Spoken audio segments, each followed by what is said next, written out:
अस्सलाम वालेकुम, कैसे हैं आप? सब ठीक है? फिट है? नई एपिसोड के साथ आपकी खिदमत में हाजिर हूँ।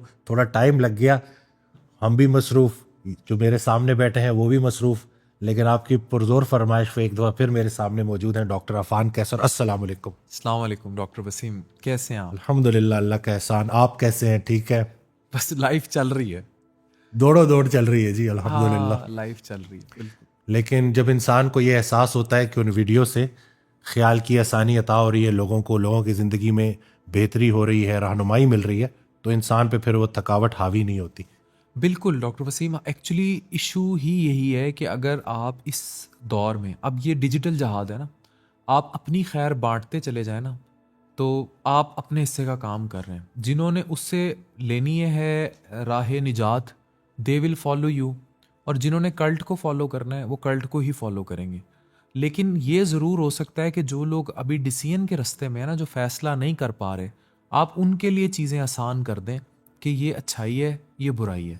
मादियत के पीछे पागल हो जाना विल डिवास्टेट यू, ये हमें समझाना है लोगों को। बिल्कुल सही बात है, क्योंकि देखें, अब ये सोशल मीडिया है, मोबाइल का इस्तेमाल है, छोटे बच्चे हैं, उनको तो सही गलत का नहीं पता ना। अगर उनके सामने ऐसा कंटेंट देखा जा रहा है, शेयर किया जा रहा है, तो बच्चे उससे जो है क्या सबक लेंगे? उनको भी लगेगा जैसे ये नॉर्म ही है, नॉर्मल है। अच्छा, मुझसे ना इस बात पर कुछ लोग गुस्सा कर गए कि मैंने ये जो कल्ट है, ये जो शादियों पे पैसा लुटाया जाना दिखा रहे हैं, या ये गोल्ड प्लेटेड फ़ोन दिखा रहे हैं, या शेर के बच्चे मिल रहे हैं, कि जी ये शायद कोई हसद के ज़ुमरे में आता है। भाई, दिस इज़ कार्टून नेटवर्क। आपके बच्चे उनको कार्टून्स की तरह ही देख रहे हैं।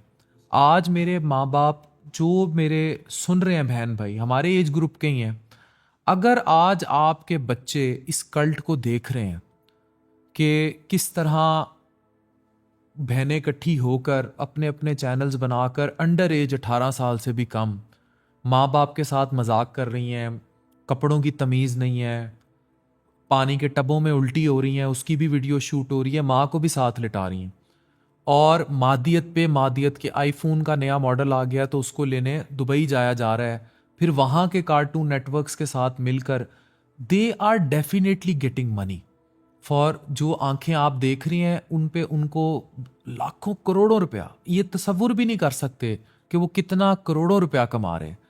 लेकिन हराम और हलाल की तमीज़ उन्हें भूली हुई है। आपकी औलाद को नहीं भूलने देना आपका फ़र्ज़ है। अगर आप उस कल्ट को दिखाते चले जाएंगे और वो चीज़ें वो देखते चले जाएंगे, तो अच्छा लगेगा कि आपकी 12 साल की बेटी आपसे स्कूल से बगावत कर दे, वो कहे मैंने टिकटॉक लाइव पे बैठना है। और इसमें इतना हैवी पैसा है कि ये लोग अपनी इस किस्म की एप्स भी लॉन्च कर रहे हैं, ये यहाँ की सेलिब्रिटीज़ को भी इसमें इन्वॉल्व कर रहे हैं। ये आने वाले वक्त में हमारी गवर्नमेंट के लिए, यहाँ के पूरे पेरेंटिंग सिस्टम के लिए और हमारे कल्चर के लिए, ये बीगो लाइव, ये टिकटॉक लाइव, ये जितना लाइव कल्चर है और इस किस्म की लोकल एप्स, ये इतना बड़ा अजाब बन जाएंगी। इतनी गंदी गंदी गालियां दे रहे हैं। उस दिन वो एक क्लिप आई है, तो मुझे ऐसे लगा कि जैसे कोई वो नीचे लोग कमेंट्स कर रहे हैं और उसमें भी एक दूसरे को गालियां दे रहे, तो बड़ा इसको एक फैशन बना दिया आम लोगों ने। घरों की लड़कियां हैं, आम घरों की लड़कियां, सुबह वो हो सकता है किसी स्कूल में उस्तानी हो, लेकिन उसको कोई और ड्रैग करके कि टिकटॉक लाइव में बड़ा पैसा है, वो इन इन भेड़ियों के सामने बिठा देती हैं, और फिर वो उनसे उस मैच पड़ गया जी, उसके ज़रिए वो गंदे काम कराते हैं। और अल्टीमेटली यही वो चेन है जो अल्टीमेटली लोगों को ले जाती है फिर दुबई, अबू जहबी, और पिल culture, dance culture, party culture. इस time you and me are sitting in Islamabad. हम इनकार कर सकते हैं यहाँ के मुख्तलिफ सेक्टर्स में, फ्लैटों में, बंद कमरों में क्या हो रहा है म्यूज़िक चला के? कितने मसाज सेंटर्स हैं, पार्लर्स हैं, स्पा सेंटर्स हैं। अगर आप और मैं यहाँ पढ़ा रहे हैं तो हम किसी वजह से बात कर रहे हैं ना, हमने अल्लाह को जान देनी है, पर उस नहीं तो हम दिन भी चले जाएं पार्टी में। उस दिन एक साहब आए, कुल कमाई जो जमा पूंजी थी उससे फ्लैट खरीदा, इधर ही हमारे आसपास ही, और फिर वो फ्लैट बेचना पड़ गया क्योंकि वहाँ पे जो एक्टिविटीज़ हो रही थी, वो कहते हैं किसी भी शरीफ नफ्स इंसान के लिए किसी सूरत भी वो गवारा नहीं कर सकता। तो कहते हैं कुल जमा पूंजी थी, अब मुझे वो फॉर सेल लगा दी है मैंने कि मैं निकलूँ किसी कोने खुदरे में जाऊँ, कम से कम इन लोगों से तो बचूँ। मैंने जब एतराज़ उठाया तो कहते तुम अपने काम से काम रखो। तो ये बिल्कुल हकीकत है जी। बल्कि हज़रत वासिफ़ अली वासिफ़ रहमतुल्लाह एक ऑडियो में इरशाद फरमाते हैं, अगर किसी राइटर ने कोई गुनाह लिखा और उस गुनाह को बड़ा इंजॉयबल बना दिया लिखते हुए, जितने लोग उस बंदे की उस तहरीर को पढ़ के उस गुनाह की लज्जत लेते रहेंगे, उनको गुनाह मिलता रहेगा, उसको गुनाह मिलता रहेगा जिसने वो लिखा था। तो अब आप सोचें कि ये कंटेंट अगर पढ़ा हुआ है और उसको देख के कोई बंदा मोटिवेट हो रहा है और वो भी गालम गलोच पे आ रहा है, खुराफात की तरफ आ रहा है, तो वो उसी तरह गुनाह में शामिल है जैसे वो बंदा जो कि करने वाला है। डॉक्टर वसीम, ये कल्ट इतना बढ़ चुका है, दे से कि हमने जो टिकटॉक लाइव से पैसे कमाए, हमने उसमें से कुछ दे दिए, तुमने हराम कमाए हुए पैसे से हज पे चले गए। मतलब ये जस्टिफिकेशन क्या देते हैं? वो तो अल्लाह के सामने और ओवर कॉन्फिडेंट होकर खड़ा हो गया कि देखो सब कुछ करके मैं आ गया हूं। तो अल्लाह बचाए जी ऐसे पैसे से और ऐसी सोच से कि लोग अब अपनी गलती को भी देखें। सबसे बड़ी बदी क्या है कि जिसका पता ही ना हो कि वो बदी है। गलत रास्ते पे होने का एहसास सही होने की दलील है। तो अगर एक बंदा ओन ही नहीं कर रहा अपनी गलती और उस पर हठधर्मी के साथ कह रहा है कि मैं ऐसे ही करूंगा और उसमें से थोड़ा सा पैसा मैं सदका खैरात भी कर दूंगा ना, तो यह है कि मेरा वो पैसा साफ हो जाएगा, तो ऐसा नहीं है। डॉक्टर वसीम वासिफ अली वासिफ साहब कहते हैं कि एक चीज़ हासिल है, एक चीज़ वो है जो मेरे रब की चाहत है, वो रब आपको देता जा रहा है नसीब वक्त के अकॉर्डिंग। एक वो है जो इंसान के अपने नफ्स की चाहत है कि इंसान खुद क्या चाह रहा है। अब उसको आग की तरह ये लोग ईंधन बन रहे हैं, फ्यूल कर रहे हैं, ये सो कॉल्ड फैमिली वीलॉगिंग और घरों में उन औरतों को नेगेटिवली डिपिक्ट करना जो आम रूटीन में घरों में सालन बना रही होती, शौहर की खिदमत कर रही होती, उनको रोडों पर ले आना और उनको दिखा दिखा के यूट्यूब पर व्यूज़ कमाना। वो ख़वातीन नहीं जो पावर वुमेन है, जो काम कर रही हैं, डॉक्टर इंजीनियर, वो आए मीडिया पे, लेकिन इनको दिखाकर उसके बाद आप इमेजिन करें कि आपकी अहलिया है, आप उसके मुंह पर मेकअप करते हैं और पूरा उसका मजाक तमाशा बनाते हैं और उसके बाद उसके माथे पे सब्सक्राइब लिखते हैं और उसके बाथरूम तक में कैमरा लेकर घुस जाते हैं। वो औरत तुम्हारे निकाह में नहीं है, निकाह में होने के बाद तुम पे क्या फ़र्ज लागू हुए थे? मतलब कोई रिस्पेक्ट नहीं रहने दी। इस्लाम तो औरत की रिस्पेक्ट, इज्जत, हुर्मत पर मर मिटने का मर्द को कहता है। और यहाँ क्या है? यहाँ है वो हासिल और ला हासिल का फ़र्क। एक उस इंसान की ज़ाती नफ्स की चाहत है, Maldives, Dubai, Abu Dhabi, apartments, properties, private jets, गाड़ियाँ, अयाशी। एक चाहत वो है जो मेरे रब की चाहत है, जो आपके नसीब के अकॉर्डिंगली आपको मिलनी थी। अब इन दोनों में जो फ़र्क का नाम है ना, वो फ़र्क वासिफ अली वासिफ साहब, उसको डिप्रेशन, मायूसी, इवन कुफ्र तक वो आपको ले जाता है। यही आपसे गलत कराएगा। अगर आपकी बीवी है, वो बेगम है किसी फ्रूट वाले की, वो बेगम है किसी परचून वाले की, किसी पंसार वाले की, अब उसको गोल्ड प्लेटेड आईफोन पसंद आ गया जो ये शादियों पे दिखा रहे हैं और पैसे भी उड़ा रहे हैं और डांस कर रहे हैं, घरों की औरतें नचवा रहे हैं। अब वो औरत का अगर दिमाग ख़राब होना शुरू होता है और उसको ऑफ़र आ जाती है किसी ऐसे मर्द की तरफ से जिसके पास पैसा है और वो उसकी उन नफसानी नाजायज़ ख्वाहिशात को पूरा कर देगा, तो औरत बंदा बशर ही है, वो जाएगी एक्स्ट्रा मैरिटल अफेयर्स में। यहाँ से शुगर डैडी कल्चर का आगाज़ होता है। ऐसा हो रहा है हमारे यूनिवर्सिटी कॉलेजेस में।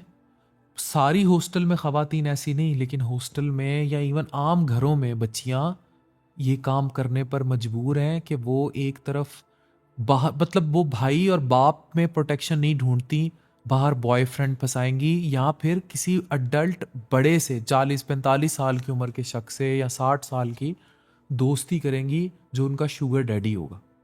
ये कल्ट उन्हें, कार्टून नेटवर्क उन्हें वहां तक लेके जा रहे हैं। बल्कि यूनिवर्सिटीज़ में तो ये कॉन्ट्रैक्ट मैरिजेस, यानी कि जो वक्ती कि जब तक तुम दोनों स्टूडेंट हो तो तुम लोगों के बीच में एक छोटा सा निकाह पढ़वा देते हैं, जब तक इधर हो तो रिलेशनशिप बनाए रखना, और जब चले जाओगे तो बस फिर उसके बाद तुम किसी और जगह शादी कर देना। तुम और ये किसी बड़ा और देश कॉमन होते है, हो। बिल्कुल, ये बड़ा कॉमन है। आप कितने ऐसे केसेस मैं देख चुका हूँ, हमारे तो कानों ने जो सुन लिया, अब क्या ही कहें हमारी जी। आंखों ने देख लिया है, हमने अपने क्लिनिक्स में ऐसे पेशेंट्स देख लिए हैं।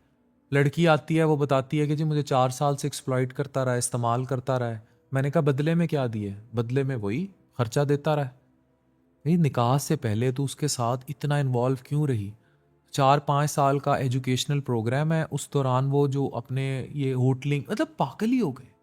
ये ब्रांड्स का कल्चर, तो ये पागलपन नहीं है तो और क्या है। बिल्कुल, ज़रूरत से ज़्यादा पैसा और ज़रूरत से कम पैसा इंसान को गुनाह की तरफ लेके जाता है। ये हज़रत वासिफ़ अली वासिफ़ रहमतुल्लाह का बड़ा प्यारा फ़िक्र है। सारा मसला इस ज़रूरत की है, तो अपनी उस ज़रूरत को डिफ़ाइन करना बड़ा ज़रूरी है। डॉक्टर वसीम, मर्द का ठर्क औरत का हुस्न है, औरत का ठर्क मर्द की जेब है। हाय हाय हाय, अल्लाह अकबर, वाह द वाह। मनी, जितना पैसा, जितनी मनी वो देखेगी, मतलब कभी आपने देखा है कि आप एक खातून को किसी शॉपिंग मॉल में छोड़ दें, वो रजती नहीं है। अगर उसके पास एक जूते के पैसे हैं ना, वो 400 दुकानें फिरेगी। इट मीन्स उसके अंदर कोई इन्नेट ख्वाहिश तो है ना वो जूता देखने की। इसी तरह कपड़ों के ब्रांड्स, अब लेगी वो वही जो उसकी जेब इजाजत दे रही है, जितना उसका मर्द कमा रहा है या जितना वो खुद कहीं से अर्न कर लेती है। लेकिन अगर ये बोतल का जिन बाहर आ गया तो फिर क्या करेगी? तो इसलिए हम ये जब ये सब कुछ दिखा रहे हैं, ये मालदीव के दौरे, ये थाईलैंड के दौरे, ये बैंकॉक के ट्रिप्स, इसी वजह से पाकिस्तान में मैंने इसे कहा है डिजिटल प्रोस्टिट्यूशन। ये डिजिटल तवाइफगिरी है, ये so called so much family vlogging, TikTok live culture, खवातीन को वहां बिठाना। बेटी क्या करती है, अब फखर से बताते हैं माँ बाप, ये रात को टिकटॉक लाइव पे आती है। मतलब आप बड़े फखर से कह रहे हैं कि मेरी बेटी तवाइफ ज़ादी है। अच्छा, अब डॉक्टर वसीम, ये इतनी बड़ी डिबेट है ना, हो सकता है कि जिस बेटी को आप तवाइफ ज़ादी कह रहे हैं, आपके हालात ने उसको तवाइफ ज़ादी बना दिया, अंदर से न जाने वो कितनी बड़ी शरीफ ज़ादी हो, वो कितनी बड़ी अल्लाह की वली हो, आप उसको ड्रैग कर गए उस तरफ। वो तो बनी अपनी असल के लिए थी। और घरों में हो सकता है बैठी हुई कोई बहुत बड़ी शरीफ ज़ादी, वो हकीकतन इतनी मुनकिर हो, अपने नफ्स की इतनी गुलाम हो कि वो दिखने में तो बहुत बड़ी शरीफ ज़ादी हो, लेकिन उसका नफ्स तवाइफ ज़ादी हो। ऐसी है जी, बिल्कुल। और मैं, ये जो आप बात कर रहे हैं ना कि जाहिर पे नहीं जाना, वो अंदर की जो जो मुसलमानी है, जो ईमान है ना, वो बिल्कुल डिफरेंट है। हो सकता है बज़ाहिर बंदा ऐसा लग ना रहा हो वज़ाकता से, लेकिन अंदर से पूरा पूरा अभी एक वलीउल्लाह। स्कूल का वाकया हुआ है, गालबन वो जो शेखुपुरा का स्कूल है, जहां भी वो जो एक वाकया हुआ है, जिसमें एक स्कूल टीचर है, बारेश है, जुमे की नमाज से पहले वो नंगा फिरा करता था स्कूल में, और वो बिल्कुल जो है अलिफ नंगा फिरता था, और उस्तानियों के साथ उसकी वीडियोस वायरल हुई हैं। 180 वीडियोस हैं उस शख्स की, 180 वीडियोस हैं जिसमें उस शख्स ने उन खवातीन के साथ ये काम किया है। कोई उसकी गलाजत ज़मीन से साफ कर रही है, कोई उसके साथ कुछ कर रही है, इवन वो बच्चियां जिन्होंने हाथ में किताब पकड़ी हुई है और वो उसके साथ। और डॉक्टर वसीम, इससे भी बड़ा अलमिया पता है क्या है? Zero confrontation from any women, कोई मजाहमत नहीं, मतलब जना बिल रजा, जीरो कन्फ्रंटेशन थी। तो ये किसने करवाया? मजबूरी ने। कोई माएँ हैं जो बच्चियों की फीस नहीं दे सकी, कोई बच्चियां हैं जो बाहर जाके बता नहीं सकती कि स्कूल से ना निकल जाए, कोई उस्तानियां हैं कि नौकरी ना चली जाए। मैं कहता हूं ये जो एक स्कूल जो नाम को मोहल्ले का बड़ा शरीफ था, और उसके साथ आपको पता है उसी मोहल्ले का एक इमाम तक इन्वॉल्व था इन्वेस्टिगेशन में, तो फिर क्या वजाकता ये डिफाइन करेगी किसी की कि वो उसका जाहिर क्या है और उसका बातिन क्या? ये तो हमने बनाई है ये तारीफें। ये फैसला करेंगे कि पुल सरात पे से किसने क्रॉस होना है और कैसे क्रॉस होना है। फैसले अल्लाह के लिए रहने देना। हम लोगों ने हर चीज को ये तो खोखले मुआशरों की निशानी है कि जो डिफाइन करते हैं किसी शख्स को जात पात पे, लसानियत पर, सुबाइयत पर, फिरके पर, लिबास पर, खद्दो खाल पर, उससे ज्यादा खोखला मुआशरा हो ही नहीं सकता। जो इस तरह की फजूल चीज़ों के ऊपर जो है ना, वो अगले बंदे को जज करता है। हम होते कौन है किसी को जज करने वाले? जज तो वो है। मैं अक्सर एक बात कहता हूँ कि मुझे मिलते हैं ना, मैं तबलीगों पे भी जाता हूँ, मौलाना साहब के साथ भी काफ़ी काम कर रहे हैं, मौलाना तारिक जमील साहब के पास। तो मुझे कोई बारिश शख्स मिलते हैं ना, तो मैं उनसे कभी कभी ये सवाल करता हूँ कि भाई आप मौलवी हैं कि मोमिन हैं? अच्छा, वो कह देगा ना कि नहीं मैं नमाज पढ़ता हूँ और चीज़ों को, मतलब हमारी एक बात चल निकलेगी। फिर मैं कहता हूँ अच्छा सूफी हैं आप? कहते सूफी क्या होता है? मैंने कहा सूफी वो होता है जिसकी रूह दाढ़ी रखती है। वाह वाह वाह वाह वाह, सुभान अल्लाह, वाह वाह। ये बड़ा ज़रूरी अमर है कि आपने सुन्नत पर, कुरान पर अमल रूह से कर रहे हैं कि नहीं। अगर आप अंदर से कर रहे हैं ना तो फिर जाहिर मैटर नहीं करेगा। अगर आपके बातिन में अल्लाह बसता है ना तो फिर you do not need to show. हजरत का शेर है कि खुद फरामोश तेरी अर्श को छूकर आए, ख्वाजगी जुब्बा और दस्तार से आगे न बढ़ी। तो असल में जो खुद फरामोशी है कि मैं में से मैं को निकालना है तो पीछे अल्लाह है, और अंदर ने वुजू करना है, दिल ने वुजू करना है, दिल ने इबादत करनी है, दिल ने मोहब्बत करनी है। इस तरफ लोग आते नहीं, और जाहिर के लिए दिखावा। सारा मसला ना इस दिखावे का है। हजरत ने बड़ा प्यारा फार्मूला बताया कि जो भी रहने के लिए कर रहे हो सब जायज़ है, जो भी दिखावे के लिए कर रहे हो सब नाजायज़ है। तो दिखावा जितना बढ़ेगा गरीब की अजियत उतनी बढ़ेगी। तो ये दिखावा अगर अमीर थोड़ा कम कर देना तो गरीब की आधी अजियत कम हो जाएगी। दुनिया की बदतरीन मौसीकी वो है जो अमीर के बर्तन के चमचे की आवाज किसी भूखे के कान में चली जाए। अल्लाह। यहां इनको शर्म नहीं आती सो कॉल्ड कार्टून नेटवर्क को। ये गोल्ड प्लेटेड फोन खोल रहे हैं कैमरों पर, ये अपनी शादियों पर डॉलर पाउंड की बरसात कर रहे हैं, ये अपने घरों की बहुएं बहनें नचा के पूरी दुनिया को दिखा रहे हैं, ये डिफरेंट कंसर्ट्स हो रहे हैं, पीछे ड्रग्स का कारोबार चल रहा है। This is Pakistan. यहां से सूफी निकलेंगे, यहां से रूहें निकलेंगी। कभी आपने किसी ऐसी बच्ची को देखा है जो इस्लामाबाद के किसी फ्लैट से सुबह 4-5 बजे पार्टी करके निकलती है? उसका हुलिया देखे। वो इस हालत में होती है जैसे पता नहीं कोई किसी छोटे से बलूंगड़े बिल्ली के बच्चे को 25-30 कुत्तों ने नोचा हो। अच्छा, मुझे अफसोस इस बात पर भी नहीं है कि वो ये ऐसा अमल करती है। अफसोस इस बात पर है कि इनकी वीडियोस देखकर मादियत का शिकार होकर वो खुद उस अपार्टमेंट में गई, वो खुद उस पार्टी कल्चर में गई। मतलब ये कैसा नशा है विच इज नेवर एंडिंग, और अगले दिन वो फिर तैयार होके जाएगी। वो कुरान पाक की एक आयत है ना कि काश मैंने उसे दोस्त ना बनाया होता। तो ये संगत ही इंसान को मरवाती है, और फिर अगर संगत सारी दुनियादारों की हो जाए और दिखावे वालों की हो जाए तो उसका नतीजा यही निकलता है। और इन लोगों को करने दे जो करना है, सुकून नहीं मिलेगा, क्योंकि सुकून सिर्फ अल्लाह के जिक्र में। ये जितने भी लोग, ये बच्चियां जो कि इस रास्ते का इंतखाब कर लेती हैं, तो ये देख लेंगे कि कुछ अरसे के बाद वो आखिर में जो एक ये जो इनर पीस है ना, अगर ये आपके पास नहीं है तो दुनिया की तमाम दौलत आप एक कदमों में रख दी जाए, किसी काम की नहीं। डॉक्टर वसीम, मेरी ना, मैंने पहले भी जिक्र कर चुका हूं और लोग मिलते हैं, आपकी ओपीडीज में भी आते हैं। मेरी लिटरली एक प्रोस्टिट्यूट से मुलाकात हुई। She was of 45 years of age, 5 वक्त की नमाजी, कुरान पढ़ने वाली चीज़ें, और 45 साल की ऊपर उम्र में भी she was very well maintained, बला की खूबसूरत।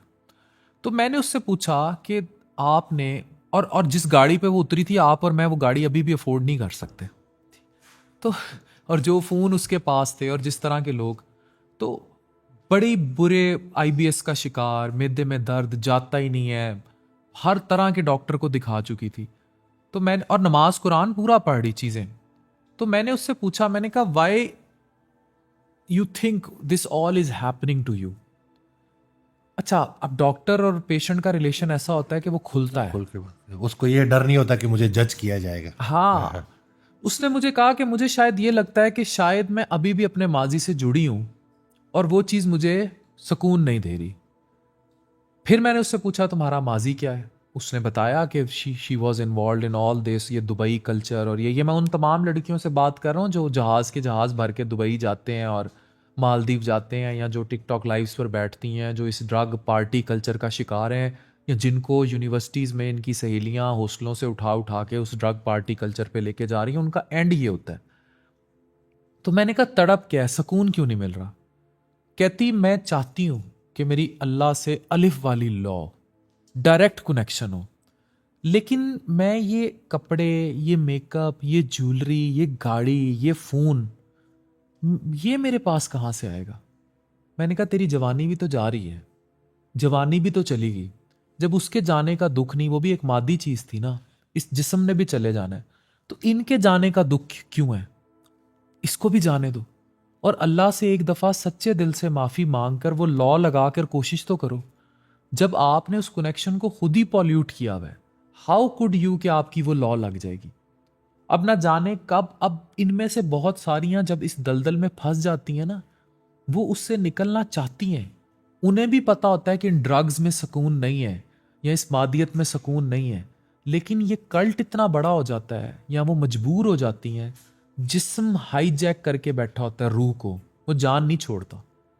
वो कहते हैं ना कि इस शख्स पे साया हो गया है, ठीक है ना, ये जिन के कब्जे में है। तो आपकी रूह, आपके नफ्स, आपके जिस्म के कब्जे में होती है। और सबसे बड़ा जिहाद भी यही है, नफ्स के खिलाफ जिहाद। बिल्कुल। असल में हम समझते हैं कि जैसे जिस्म में रूह है, असल में रूह में जिस्म है, और वो जिस्म जब उसके ऊपर हावी होने लगता है, सूरह कहफ की आयत है कि ऐसे शख्स की बात ना सुनना जो हद से बढ़ गया है, जिसको मैंने अपनी याद से गाफिल कर दिया।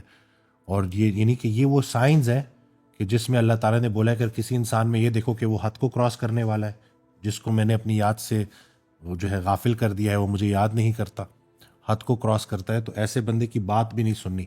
वो वजह यही है ना कि जब हम ऐसे लोगों को सुनेंगे तो जाहिर सी बात है कि हमारी भी गुमराही तो सनद हो जाएगी, हम गुमराही के रास्ते पे जाएंगे ही जाएंगे, क्योंकि जो हमारे रोल मॉडल्स हैं आखिर में अल्लाह फिर क़यामत वाले दिन बोलेगा कि इन्हीं के साथ खड़े हो। डॉक्टर वसीम, मैंने पिछले पॉडकास्ट में ना आपसे एक जिक्र किया था अल्लाह की वली औरत का।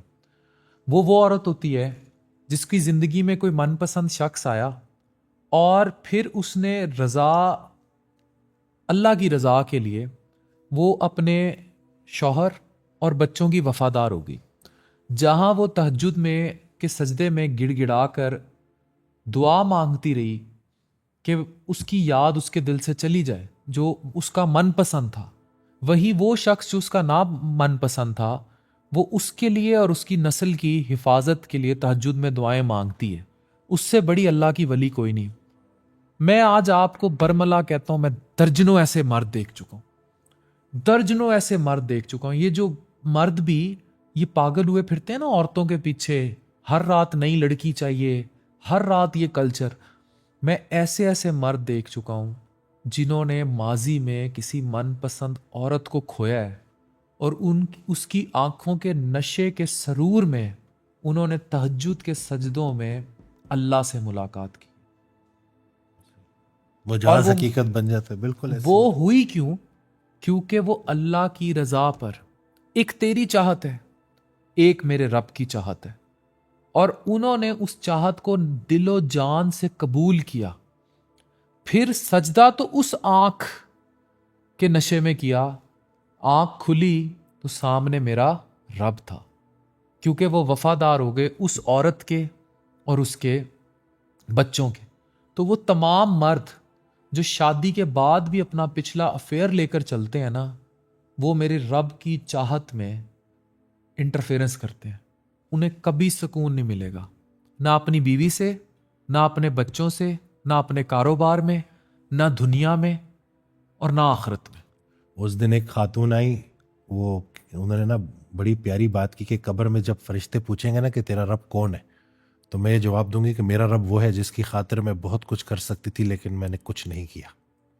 तो वो इतनी पीसफुल और इतनी मुस्कुराता चेहरा, और कहती हैं कि दुनिया में तो मैं नाकाम हो गई लेकिन बस अब अल्लाह से मुलाकात की देर है। और जो वो खैर की बातें कर रही थी, तो वो एक इंसान का दिया हुआ गम कैसे आपको अल्लाह के करीब कर देता है और आपका पर्सपेक्टिव ही चेंज हो जाता है towards life, towards hair after.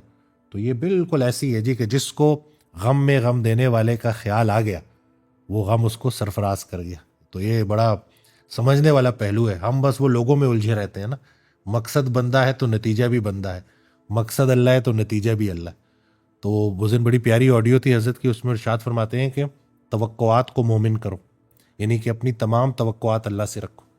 तवक्कुआत मोमिन हो जाए तो ज़िंदगी मोमिन हो जाती है। हमारी तवक्कुआत ही लोगों के साथ है, दिखावे के साथ है। मोमिन होंगे तो सूफी होंगे, ऐसे और ही है। सूफी इज योर अल्टीमेट डेस्टिनी। अल्लाह को मानना और अल्लाह की मानने में ज़मीन आसमान का फ़र्क है जी। हाँ, हम अल्लाह को मानने में भी अभी बहुत पीछे हैं। मतलब हम अल्लाह की को तब हम अल्लाह की रज़ा बिल अल्लाह पर नहीं है। मतलब हम लोगों ने कौन सी बुराई ऐसी है जो हम नहीं वो करते। ज़बान से कह देना और अमल से कह देना। हम ज़बान से अल्लाह को मानते हैं, हम इवन 5 वक्त की नमाज भी पढ़ते हैं, लेकिन हम रूह से, क्योंकि हम प्रैक्टिकली उस चीज़ की प्रस्तिश नहीं कर रहे, तो ट्रस्ट मी हर वो शय शिर्क के ज़ुमरे में है, या तागूतियत एटलीस्ट कह लें कि ज़ुमरे में है, जो अल्लाह के हुकाम की मनाफी है। तो फिर हाउ कुड यू से कि आप अल्लाह को दिल से मानते हैं? इट मीन्स अगर आपको तो यकीन फिर आपके लिए तो आईफोन है ना, आपके लिए तो दूसरा जहां जो है वो ब्रांड्स हैं, कपड़े हैं, फैशन है, कंसर्ट्स हैं, डांस हैं, पार्टी कल्चर है। अब पाकिस्तान में कंसर्ट कल्चर बड़ा आम होता जा रहा है। ये रैप कल्चर, ये डांस कल्चर, ये इतना बुरा नहीं था। कभी आप डॉक्टर वसीम, कभी आप किसी कंसर्ट में जाएं जहां लड़के और लड़कियां इस्लामाबाद, कराची, लाहौर में डांस कर रहे होते हैं नीचे इकट्ठे, और उस फ्लोर पे जो ड्रग कल्चर और ये सब चल रहा होता है, कभी आप वहां खड़े हों और आप बिल मुशाफा आपकी मुलाकात इंसान नहीं हैवान से होगी। हम उस हैवानियत के रास्ते पर चल निकले हैं, और हमें इस हैवानियत पर चलाने में 100 नहीं 200% हाथ है उस इंस्टाग्राम फिल्टर्स का, उन मालदीव्स की नंगी तस्वीर का, उन बरहन्ना किस्म की ये वीलॉग्स का, इस सो कॉल्ड घर में बैठी औरत को नंगा करके उसके साथ प्रैंक्स करके दिखाने की सो कॉल्ड वल्गर फैमिली व्लॉगिंग साजी का। हो रही है ना लोगों की। बिल्कुल आपके बच्चे उस कल्ट में बड़े हो रहे हैं, they follow them like hell. क्या तरबियत कर रहे हैं? मैं वालदैन से सवाल करता हूं, आप क्या तरबियत कर रहे हैं? अगर आपके बच्चे देख ही ये रील्स रह रहे हैं, ये शॉर्ट टाइम डोपामीन एडिक्शन का शिकार है, आप समझते हैं कल को वो आपका ताबेदार होगा? सवाल ही नहीं पैदा होता। वो आपके आगे खड़ा होगा? वो हजरत ने एक ऑडियो में ना उसका वो मफहूम इस तरह से है कि जो इंसान मिलावट करता है अपने रिस्क में और वो खुराक अपनी औलाद को भी खिलाता है, जब वो बूढ़ा हो जाता है तो उनकी ऑडियो में ऐसा था कि वो आवाज़ जिसको सुन के दरो दीवार काम जाते थे, अब घर के किसी एक कोने में पड़ा है और कोई उसके पास नहीं आता, खुद कांप रहा है आवाज, खुद कांप रहा है। तो अल्लाह ताला की आवाज़ सरगोशी कर रही है कि जिन पैसे की खातिर तूने मुझे छोड़ा था, आज उसी पैसे की खातिर तेरी औलाद ने तुझे छोड़ दी। तो ये नतीजा एंड है जी। वालदैन की जिम्मेदारी है कि बच्चों को दीन कि आखिरत की फिक्र दे जाए। हजरत कहा करते थे कि कुछ नहीं दे सकते, आखिरत की फिक्र दे जाओ कि एक दिन तुमने अल्लाह के सामने खड़ा वही होना। अल्टीमेट है। अब आप ये देखें, कौन सा ऐसा इदारा है डॉक्टर वसीम पाकिस्तान में जहां करप्शन नहीं हो रही, माइक्रो लेवल पर, मैक्रो लेवल पर? मुझे नहीं पता आप कोप कैसे करते हैं। मैं हॉस्पिटल और अपनी मीडिया, जो भी हमारी मैनेजमेंट टीम है, इतनी अच्छी सैलरीज के बावजूद आप इनमें से किसी को पकड़ के बाहर बाजार में कोई चीज़ लेने भेज दें, टुक्की मारेंगे बीच में से, और बड़ी टुक्की। जैसे मेरे फ़ोन के वो पैकेजेस कराने गया हॉस्पिटल के, तो कहा जी करा दिए, 3,000 के कराने थे, 800 के कराए, 2,200 जेब में। ये जो घरों में ये देखें कितने माइक्रो लेवल पर ये काम हो रहा है। पूछें खवातीन से, जिस नौकर को बाहर सौदा सल्फ लेने दे भेजेंगे टुक्की मारेगा। और शर्म नहीं आती उन दुकानदारों को, वो झूठे बिल बना के देते हैं, जान के गलत बिल बना देंगे, और इनको ये भी नहीं पता कि इसका भी पकड़ होगी, कि किसी घर से पता नहीं कैसे वो बेचारी औरत पैसा जोड़ती है और उसको सौदा सल्फ लेने भेजा है, सब्जी लेने भेजा है। इस माइक्रो लेवल पर हम करप्ट हैं। इसी को मद्देनजर रखते हुए ना हजरत ने एक समझाने के लिए एक वाकया बताया कि एक डाकू था, वो रास्ते में ना रात चलते मुसाफिरों को ना लूट लेता। तो एक दिन एक फ़कीर गुजरा, उसके पास छोटी सी पोटली थी, छोटा सा एक, तो उसमें से सामान निकालने लगा। तो फ़कीर ने पूछा कि क्या कर रहे हो ये? कहते चोरी करता हूँ, मेरा काम है। कहते किसके लिए करते हो? कहते बीवी बच्चों के लिए, वालदैन के लिए, उनको खिलाना होता है। कहते हैं ठीक है, मुझे सब कुछ ले जा, लेकिन घर जाके सिर्फ एक बात उनसे पूछ लेना कि ये जो मैं कर रहा हूँ, अगर कल को मेरी पकड़ हो गई और पुलिस ने मुझे पकड़ लिया तो क्या मेरे साथ जेल जाओगे? वो चला गया, उसने बच्चों से पूछा, बच्चों ने कहा भाई हमने थोड़ी बोला है कि हराम कमाओ, खाने में हम साथ हैं, सजा में हम साथ नहीं है। बीवी से पूछा, वालदैन से पूछा, सबने इनकार कर दिया। वो वापस आया तो बुजुर्ग ने कहा कि मैं आया था इस्लाह करने, जो दुनिया में तेरा साथ नहीं दे रहा वो आखिरत में कहाँ शरीक होगा तेरे साथ सजा। बहुत प्यारी बात। और सेम फार्मूला कब्र में भी लगता है वह है। कि अपनी कब्र तो ये भारी कर रहे हैं, जितने लोग करप्शन कर रहे हैं ना, आज ये मेरी वीडियो लिख कर रख लें, ये देख के रख लें, हमारी संभाल लें कि आप अपने बीवी और बच्चों की नफसानी ख्वाहिशात को, भाई नहीं है एसी तो नहीं है, अल्लाह जब नसीब में होगा दे देगा, नहीं है फ्रिज तो अल्लाह जब नसीब में होगा दे देगा, गाड़ी घर दे देगा। ज़रूरी नहीं है कि हराम कमाया जाए उस मादियत के लिए जिसके बगैर भी ज़िंदगी गुजारी जा सकती थी। कब्र क्यों भारी करते हो करप्शन करके? और फिर इसकी तो कोई दूसरी लिमिट ही नहीं है। आप देखें डॉक्टर वसीम, जिसका 5 मरले का घर होगा उसे 10 का चाहिए, जिसकी 10 की कोठी है उसे कनाल की चाहिए, जिसकी कनाल की कोठी है उसको पूरा फार्म हाउस चाहिए, जिसका फार्म हाउस है उसे जजीरा चाहिए। इसी तरह गाड़ी है, इवन प्राइवेट जेट्स वाले जो हैं वो भी, सुकून नहीं मिलेगा। हराम के पैसे में सुकून नहीं है। अच्छा, इसमें शॉर्ट टर्म सुकून है। हराम की सबसे बुरी बात यह है, सबसे बुरी बात यह है कि ये शॉर्ट टर्म आपको डोपामीन के ऐसे टीके लगाता है, ऐसी ज़बरदस्त एडिक्शन देता है कि आपको शॉर्ट टर्म सुकून बहुत मिलेगा लेकिन लॉन्ग टर्म नहीं होगा। आप खुद सोचें, एक ऐसा शख्स जो रोज़ाना रात सूरत रहमान 7 दफ़ा सुनता है और सोता है, आप उसको देखें, वो बड़ी पीसफुल नींद के आदत बना लेता है और रूह से सुनता है। आप देखें उसके चेहरे पे सुकून आना शुरू हो जाएगा, उसको नींद आनी शुरू हो जाएगी। मैं as a doctor, as a specialist of GI liver transplant को डील करते हुए बात कह रहा हूँ। मैंने अपने मरीज़ देखे। मेरे पास डॉक्टर वसीम एक पेशेंट है, उसे लिवर कैंसर है और उसका ताल्लुक, और एक नहीं मैं दर्जनों ऐसे देख चुका हूँ, उसे मैं कोट इसलिए करता हूँ क्योंकि वो पिछले 4-5 साल से चल रहा है। उसका अल्लाह पे इतना ईमान है, उसको इतना बड़ा लिवर का कैंसर है और कैंसर उसकी वेसल्स में जा चुका है, जिसे एंजियोइनवेन कहते हैं, ठीक है, यानी ट्यूमर थ्रोम्बस है उसको। अब उसका ईमान इतना स्ट्रांग है एक ख़ास वजीफ़े पे और सूरत रहमान पर कि वो 6-7 दफ़ा सूरत रहमान रात पढ़ता है, दिन में पढ़ता है, पानी पे फूक के उस वजीफ़े के साथ पीता है। ना ही उसको कैक्सिया हुआ जो कैंसर में एकदम आप वीक हो जाते हैं, ना उसका लिवर बुरी तरह बैठा के पेट में पानी खून, ना कभी वो कॉम्प्लिकेशन के साथ रिपोर्ट हुआ, चली जा रहा है। इवन मैंने उसकी री इन्वेस्टिगेशन 2-3 दफ़ा कराई कि यार इसका दोबारा सीटी कराओ, कैंसर कहाँ है। कैंसर वहीं खड़ा है, लेकिन अल्लाह उसको ज़िंदगी उसी आबोताब से पूरी जवानी के साथ, इवन इस दफ़ा उसके बच्चे उसे छेड़ रहे थे कि अब हमें तंग करता है, मेरी दूसरी शादी कराओ, मेरी अल्लाह नाल डायरेक्ट दोस्ती है। अल्लाह अकबर, अल्लाह अकबर। और वो बलूचिस्तान के एक छोटे से गांव से आता है पिछले 4-5 साल से मेरे पास। हजरत का इसके ऊपर फिक्र है कि जब बातिन मसरूफ़ इबादत हो जाए तो चेहरा मासूमियत का पैकर बन जाता है। वो जो आपको चेहरे से नज़र आता है ना कि कुछ पेशेंट्स बड़े काम एंड कंपोज होते हैं, बीमारी ज़्यादा होती है लेकिन वो उनके ऊपर इस तरह से रिफ्लेक्ट नहीं हो रही होती, उन पर नज़र नहीं आ रही होती। तो रूह का तो जी ये और ही बात है जी। यहाँ पे आके ना बड़े से बड़ी मेडिकल साइंस भी, मैनी क्वेश्चंस, मतलब मैंने लिटरली बहुत सारी चीज़ों पर हैरान हुआ। मेरे पास एक खातून आई, ताल्लुक सिंध के इंटीरियर गांव से, लिवर सुकड़ा हुआ, चाइल्ड ए सिरोसिस थी, मतलब लिवर सुकड़ा था भी बैठा नहीं था, 4 बेटियां थी। अब उसके साथ एक जो खातून थी, जो लड़की की माँ थी, उन पे बेटे पे प्रेशर था, बेटियां पैदा करने का प्रेशर था। अब ये ऐसे सोशल इश्यूज होते हैं। मैं वहीं पढ़ने बैठ गया, मैंने उनको बड़ी काउंसलिंग की। मैंने कहा ये वाली प्रेगनेंसी है ना, it is risky, there is risk कि ये लिवर डीकम्पनसेट कर जाएगा, लिवर बैठ जाएगा, पेट में पानी आ जाएगा, खून की उल्टी होगी, बेहोशी के दौरे होंगे। अब वो जो खातून साथ होती थी उसकी हर वक्त हाथ में तस्बीह होती थी, जो उस लड़की की माँ थी, शौहर भी पास।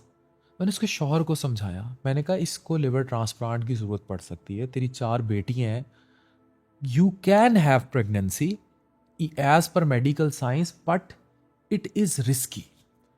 अब वो खातून जिसका अकीदा है ना, उसने मुझे कहा कि डॉक्टर साहब बस अल्लाह पे यकीन है, अल्लाह इसे बेटा दे रहा है अगला, मतलब उसका इतना कामिल यकीन था। Then suddenly they vanished.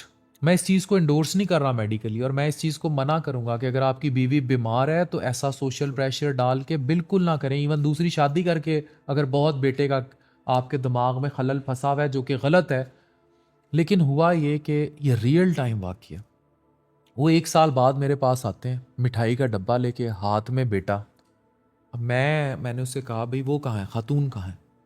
खातून, मैंने फ़ौरन उसे कहा इसका अल्ट्रासाउंड करते हैं, टेस्ट कराए चीज़ें, लिवर वहीं खड़ा है सुट्टो, चाइल्ड ए सिरोसिस में सुकड़ा हुआ है, ना पेट में उसे पानी पड़ा, ना खून की उल्टियाँ, ना बेहोशी, उसका लिवर डीकम्पनसेट नहीं हुआ।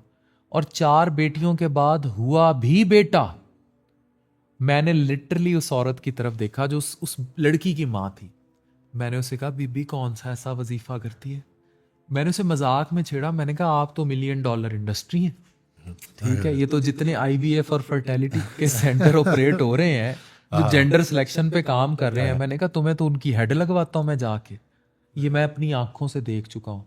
तो एक काम तो हमारी मेडिसिन करती है ना, ये मेडिकल साइंस, ये जो स्पेशलाइजेशन हमने कर वो रखी है, जहाँ से हमारी रेंज खत्म होती है वहां से उसकी अल्लाह की रेंज शुरू होती अल्लाह है। अकबर जी, अल्हम्दुलिल्लाह। तो इसलिए जब कोई आप बीमार हो जाएं, आपको शुगर, ब्लड प्रेशर या कोई ऐसे वाकयात हों, चीज़ें हों, खुदा के लिए डॉक्टर से ज़्यादा ना उसकी तरफ जाया करें जिसने उस डॉक्टर को उस काबिल बनाया कि आप मशीन खराब हो जाए तो मशीन बनाने वाली कंपनी से रब्ता करें, जिंदगी खराब हो जाए तो जिंदगी बुलाने वाले से रब्ता करें। जी यही है जी, अल्लाह से ऊपर तो कोई भी नहीं है ना जी, अल्हम्दुलिल्लाह। मैंने बहुत वाकयात देखे हैं, मतलब लिटरली आई हैव सीन। अच्छा, फिर इसमें दूसरी तरफ आते हैं।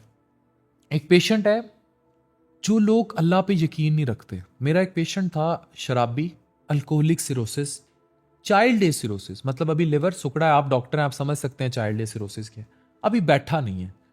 मैंने उसके आगे हाथ जोड़े, मैंने कहा इस शराब ने तेरा जिगर सकोड़ दिया है, सुकड़ गया है, सिरोसिस हो गई है, मज़ीद पिएगा लिवर तेरा बैठ जाएगा, ये पार्टी और ये सब कुछ छोड़ दे। लेकिन वो उस बीमारी का सुन के, क्योंकि इनटू दिस ड्रग मादियत कल्चर या ये इतना ज़्यादा था वो ख़वातीन और शराब में, कि उसने शराब तो तर्क कर दी। This is being told by उसका दोस्त जो मुझे दोबारा खुद चेक कराने आया अपने आप को।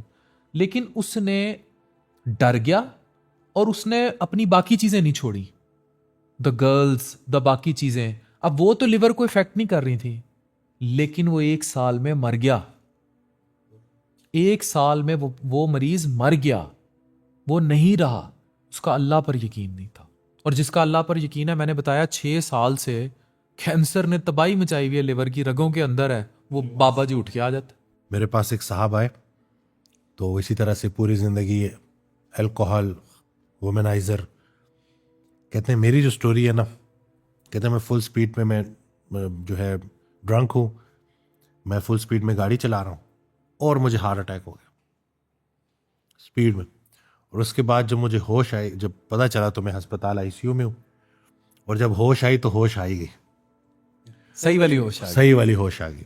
कहते हैं वो दिन है, आज का दिन है, दोस्त सारे बदल दिए, ये सारा कुछ छोड़ दिया और अब एक नई लाइफ की तरफ।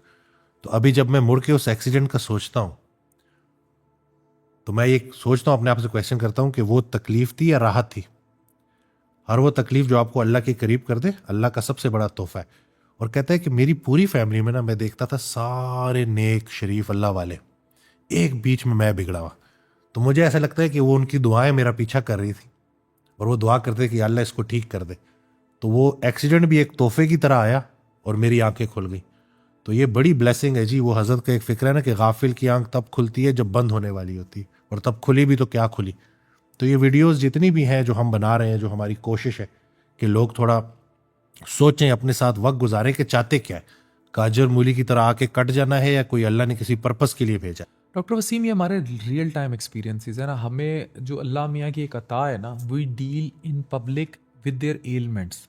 और जो डॉक्टर होता है ना मसीहा, हमें अक्सर लोग कहते हैं डॉक्टर्स हैं, why they talk like this, और ये सारा रूह, हमने 4 कंपोनेंट एड्रेस करने हैं। The sexual life, the physical, जो आपकी फिजिकल है, जैसे फिटनेस है, बाकी चीज़ें हैं, आपकी रूह, योर स्पिरिचुअल लाइफ, और आपकी ज़हनी है। बिल्कुल, ये 4 कंपोनेंट हैं और ये सारे इंटरकनेक्टेड हैं। अब मैं एक बहुत इंपॉर्टेंट टॉपिक पर आपसे बात करूंगा, जो मियाँ बीवी के दरमियान आजकल हमने एक इशू पर बात की हुई, सेक्स लेस मैरिज। यानी शादी है, मियाँ बीवी एक ही घर के अंदर रहते हैं, लेकिन मर्द इतना बाहर इन्वॉल्व है सेक्सुअली कि वो बीवी के करीब भी नहीं जाता, और उसकी वजह से जो खातून है शी या बाहर औरत के साथ इन्वॉल्व है, अब औरत का घर हमेशा दूसरी औरत तबाह करती है, उसने उस पर कंपल्शंस लगाई हुई हैं कि तू उसके करीब नहीं जाएगा, और वो देखो जिसके साथ निकाह में है उसके हकूक नहीं पूरे कर रहा, और जिसके साथ जो जो जो उसको हराम काम की तरफ है उसके वादे पूरे कर रहा है। उसकी आशिक बना हुआ है ना उसका अजय डोपामिन देवगन। ज्यादा है ना, हाँ, उसका ऑक्सीटोसिन भी ज्यादा है उधर। ऑक्सीटोसिन भी उधर ज्यादा है। अल्लाह तो लज्जत है ना, हराम में लज्जत ज्यादा है। अब ये जो सेक्सलेस मैरिजेस हैं इसकी मल्टीपल रीजंस हो सकती हैं। जाहिर है घरों में कन्फ्लिक्ट्स, फिर हमारे कुछ खानदानी स्ट्रक्चर्स ऐसे हैं, जैसे ओवरसीज बेचारे बीवी यहाँ है, वीज़े नहीं लग रहे, 5-5 साल, गरीब हैं, घर नहीं आ सकते। इसकी वजह से जो मर्द और औरत और उनकी वजह से उनके बच्चों पर ज़हनी असरात आते हैं ना, इस चीज़ के तदारुक के लिए हमें आवाज़ उठानी है। अपने घर में देखें, जब शादी होती है क्या होता है, ढोल बाजी। वो पीके में सीन है ना कि वो कॉन्डम का पैकेट लेकर आता है, तो वो उसको कहता है कि ये बड़ी प्राइवेट चीज़ होती है। उसने कहा क्यों प्राइवेट होती है, वो उसको समझाता है कि इसलिए प्राइवेट होती है। तो उसने कहा कि फिर जब वो एक वेडिंग नाइट का सीन होता है, यानी सुहाग रात का, तो फिर इतने ढोल बाजे बारात बजा के पूरी दुनिया को क्यों बताया जाता है। तो जब आप किसी की बेटी ब्याह कर लाते हैं और इतनी आप एक बेड का इकोसिस्टम तश्कील देते हैं, अगर वो इकोसिस्टम सेटल्ड है, यानी उन दोनों के अज़दवाजी हकूक का इस्लाम में कितना हुक्म है, बहुत अगर वो पूरे हो रहे हैं, वो इकोसिस्टम ठीक है, तो आपका घर ठीक है। अगर वो डिस्टर्ब है, इंस्टा पे फिल्टर लगी खवातीन को देख देख कर, मादियत के पीछे, ये डांस कल्चर से, और बाहर औरतों में मुंह मार के हर रात नई बच्ची चाहिए, ठीक है, इवन दोस्तों में बैठ के दोस्त हेल्प करते हैं, और ऐसे दोस्त जो हेल्प करते हैं ना इस किस्म के, मैं इनके लिए टर्म यूज करता हूँ कांडों में, वो आपके दोस्त नहीं, वो शैतान है जो आपको उस तरफ लेकर जाते हैं। इसमें बीवियों का भी रोल होता है। डेफिनेटली उनको चाहिए कि घर का एटमॉस्फेयर इतना अच्छा रखें कि मर्द, अब बाजुकात औरतें शक इतना ज्यादा करती हैं कि मर्द जिद में उस तरफ चला जाता है। बहुत सारे केसेस आए हैं आपने, हमारे मैंने पास, बड़े बिल्कुल। देखे हैं, वो शकी इतनी होती ये है। आप और मेरी ना फ्रीक्वेंसी ऐसी उसमें चल रही है कि अभी कोई मेरे ख्याल से कोई महीना पहले मैंने इतना कुछ सुन लिया ना, मैंने कहा क्या करूं कैसे हल निकले, क्योंकि वो बच्चे भी अफेक्ट हो जाते हैं, पूरा का पूरा फैमिली तबाह हो जाती है। तो मैंने कहा ऐसा क्यों, एक आइडिया आया कि ऐसा क्यों ना किया जाए कि जब शादी फाइनल हो गई है कि 6 महीने बाद शादी है, तो उस 6 महीने के लिए दोनों के लिए कोई एक इंस्टीट्यूट बनाया जाए मियाँ बीवी के लिए, जहाँ पे उनकी जहन साजी की जाए, उनको बहुत बड़ी सही बात मानों में ट्रेन किया जाए। सिर्फ ये जो शादी का सूट है या शादी के जूते हैं या जहेज है, इससे निकल कर वो 6 महीने जो दो लोगों ने आगे पूरी जिंदगी गुजारनी है, उनको ट्रेन किया जाए, उनकी कंपैटिबिलिटी को देखा जाए कि भाई वो कितना एक दूसरे के साथ जहनी हमांगी रखते हैं, या क्या डिफरेंसेस हैं, या लाइफ आगे कैसी होगी। उस तरफ तो कोई जाते नहीं, बल्कि मैं तो कहता हूं कि ये सबसे आजकल के दौर में सबसे खतरनाक जुआ है कि आप किसी के साथ जिंदगी गुजारने वाले हो और आपको नहीं पता कि क्या होने वाला। अच्छा, ये 6 महीने की तैयारी क्या करेंगे? वही जो भट्टी साहब ने पैसे फेंके हैं, ये 6 महीने की तैयारी ये करेंगे कि महंगी गाड़ियां कौन सी लेनी है, उसको घर कौन सा देना है, पैसे कितने फेंकने हैं, गोल्ड प्लेटेड फोन कौन से देने हैं, महंगा तरीन लहंगा जो उसने जिंदगी में एक दफा पहनना है, ये तैयारी होगी। ना ही वो लड़का या लड़की आपस में चेक किए जाएंगे हेपेटाइटिस बी, सी, HIV के लिए, ना थैलेसीमिया के लिए कोई स्क्रीनिंग ना प्रोग्राम, मेडिकल रिकॉर्ड, ना क्रिमिनल रिकॉर्ड, ना क्रिमिनल रिकॉर्ड, ना मेंटल रिकॉर्ड। क्या आप ये देखें कि ये दोनों कंपैटिबल भी हैं, ये जो हम शादी करने जा रहे हैं ये आपस में जिंदगी गुजार भी लेंगे। मादियत की तरफ ध्यान है। ये जो आपने बात की, मैं कहता हूँ इसी पैसे से 2-3 महीने में उन दोनों को जज किया जाए कि नाउ दे आर एंटरिंग, ये नहीं कि उन्हें साथ रख लें, कोई लिविंग रिलेशन कर लें, वैसे तो चला गया इस पे, लेकिन उनको दोनों जज करें। कोई फैमिली काउंसलर्स का दौर आए, कोई जो, और इससे बहुत सारी तलाकें होने से या बहुत सारे बच्चे रुलने से बच जाएंगे कि अगर वो प्री जज कर लें कि ये लड़का इस लड़की के साथ जिंदगी नहीं गुजार सकता, इसके और बड़े मसले मसाइल हैं।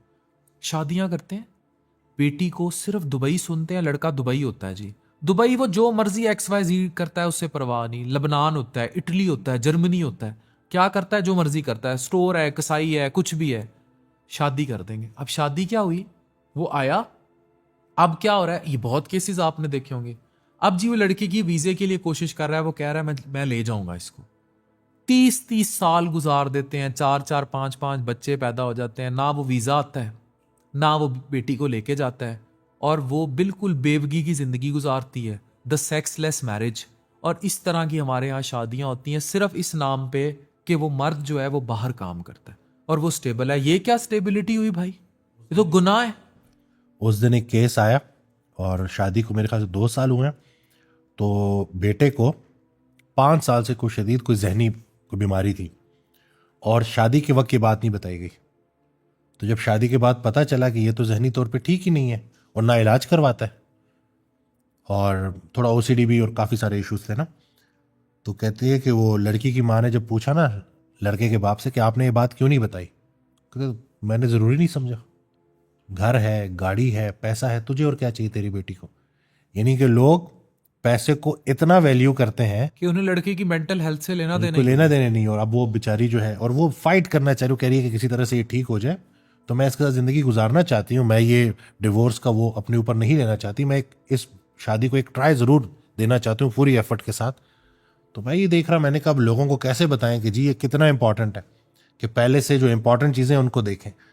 ये तो पैसा है, कितना मतलब ये नहीं कि क्या अब कितने कुछ चीज़ें खरीद लेंगे आप, लेकिन अगर आपके घर में सुकून ही नहीं है, मकान तरक्की याफ्ता नहीं होते, मकीन तरक्की याफ्ता होते हैं। बहुत प्यारी बात। ये हजरत का बड़ा प्यारा फिक्र है कि मकीन तरक्की याफ्ता होते हैं, इसके ऊपर काम करना है और यही हमारी कोशिश है। बल्कि अभी जो आपने कहा ना कि ये जो पूरे के पूरा ख़ानदान जो तबाह हो रहे हैं, मियाँ बीवी बच्चे, तो अगर इनको प्रॉपर ट्रेनिंग मिल जाए तो इतने बुरे हालात ना हो।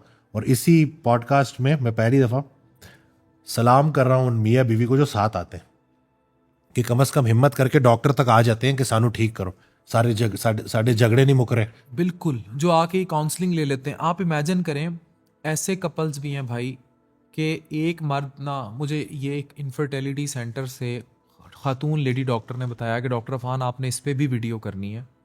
उस मर्द ने तीसरी शादी की बच्चे के चक्कर में, और वो अपना टेस्ट नहीं कराता था। मसला अपना ही था उसका, मसला मर्द को था। कितने 3 औरतों की उसने जिंदगी बर्बाद कर दी, यानी 3 खवातीन कभी जिंदगी में माँ बन ही ना सकी। स्पर्म काउंट मर्द का नहीं था, 0 था, नील था, ओलिगोस्पर्मिया का शिकार था या एजोस्पर्मिया में था। तो मतलब हमारा मुआशरा तो इस हद तक मर्द को डोमिनेंट रखता है, तो बर्बाद औरतें फिर भेड़ बकरियां तो नहीं है ना, और उनको इस तरह चार दिया जाता है। और मैं बड़े एक ख़तरनाक बात कर रहा हूँ, हो सकता है इसकी थोड़ा सा लोगों की तरफ से कुछ आए, लेकिन औरतों का टाइम आने वाला है। अब वो जो एक हमने जो जुल्म सहने का नाम सब्र रख दिया था ना, अब वो बात उससे बाहर निकल रही है और उसकी जो सारी की सारी जिम्मेदारी है वो मर्दों पे जाती है कि मर्द अपनी बीवी के लिए आवाज़ नहीं उठाते। कुछ अर्सा पहले भी एक साहब आए हुए कहते हैं कि सिर्फ इस बात पे कि मैं अफोर्ड कर सकता हूँ, मैंने बीवी को अलहदा जगह ले दी ताकि उसका अलहदा पीस ऑफ माइंड उसका ज़रा बेहतर हो जाए, मेरी बेटी है, और इस बात के ऊपर सारे घर वाले नाराज़ हो गए मुझसे। यानी कि सिर्फ घर अलहदा करने पर माँ बाप नाराज़ हो गए और अब वो फादर उसको फोर्स कर रहा है बेटे को कि इसको तलाक दो। और ऐसी इमोशनल ब्लैकमेलिंग, माँ कहती है मैं तेनों दूध नहीं बख्शांगी, अब्बा जी कहते हैं इन्हें तलाक दो, ये हमारा बच्चा चुरा के ले गई है। वो बच्चा आपका है ही नहीं जी, वो उसकी बीवी सबसे पहले। तो ये मियाँ बीवी के बीच में कोई तीसरा आ सकता है? मियाँ बीवी के बीच में तीसरा आने का बिल्कुल इस्लाम में भी खिदमत का है कि आप करें, फ़र्ज़ नहीं है। मतलब ये जो बहुत सारे लोग क्या काम करते हैं कि वो ये फ़र्ज़ बना देते हैं कि तू मेरे माँ बाप की खिदमत कर। वो आउट ऑफ रिस्पेक्ट कर सकती है, लेकिन वो प्राइम जिम्मेदारी आपकी है, वो अलग, आपके बीवी बच्चे अलग। इसलिए मर्द पर बहुत बड़ी जिम्मेदारी है। ये तो कहीं नहीं लिखा कि नौकरानी बना के घर ले आओ और फिर इंटरफेरेंस भी टॉलरेट करो। और ये माएँ जो इस वक्त मुझे सुन रही है ना, जो बेटों को बड़ा नहीं होने देते, जो बेटों के ऊपर ना आसेब बनकर सवार होती हैं। उस दिन एक कॉल कंसल्टेशन थी और मैं उस बच्चे से ना कुछ पर्सनल क्वेश्चंस पूछ रहा, और मैंने सख्ती से बोला था कि बच्चा और मेरी बात हो रही है। माँ को मैंने बोला साइड पे हो जा। 25 मिनट गुजरे हैं ना, तो माँ की आवाज़ ही है, डॉक्टर वसीम इससे ये भी पूछें। मैं कहा आप सुन रही थी? यानी कि बेटे की एक प्राइवेट लाइफ है, उसकी कोई ख्याल कोई हया नहीं है। तो कल को यही औरत जब बहू लाएगी तो मैं कैसे मान लूं कि ये बेटे और बहू को अलहदा छोड़ उनके देगी? बेडरूम में घुसेगी। और ये बड़ा कि अल्लाह के हवाले करो जी, और ये जो तवक्कुआत लगा लेती है ना कि हम किसी की बेटियां लाएंगी और वो हमारी बेटियों की तरह होंगी, ऐसा नहीं है। बेटी और बहू में फ़र्क होता है, वो इस वजह से क्योंकि वो एक अलग इन्वायरमेंट में पली बड़ी है। तो जब वो आपके घर आई है ना, तो अब आपका बेटा और आपकी जो बहू है वो उनकी एक अपनी लाइफ है, और जितना उसके बीच में छेड़खानी करेंगे उतनी आपको खुद ज़हनी अजियत होगी। और ख़ुद देखिए ना डॉक्टर वसीम के स्पेस जो मियाँ बीवी की एक हेल्दी स्पेस है वो बहुत सारे घरों में दी ही नहीं जाती। अब हेल्दी स्पेस क्या है? क्या उस औरत पर फ़र्ज़ है कि फ़र्ज़ नहीं है कि वो पूरे ख़ानदान का खाना पकाए, वो ससुर को शाम को चाय बना के दे? करती है तो अपनी विल से करती है, तो दैट्स वेरी गुड, लेकिन इट्स नॉट कंपल्शन।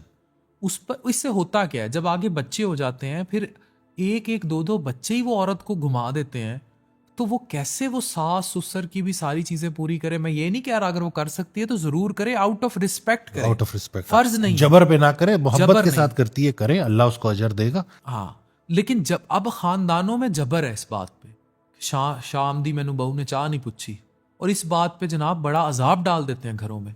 अब वो ससुर की चाह पूरे करते करते शौहर के कपड़े इस्त्री करना भूल गई, या शौहर के लिए खाना नहीं बनाया, उससे अलग गालियां खा रही है।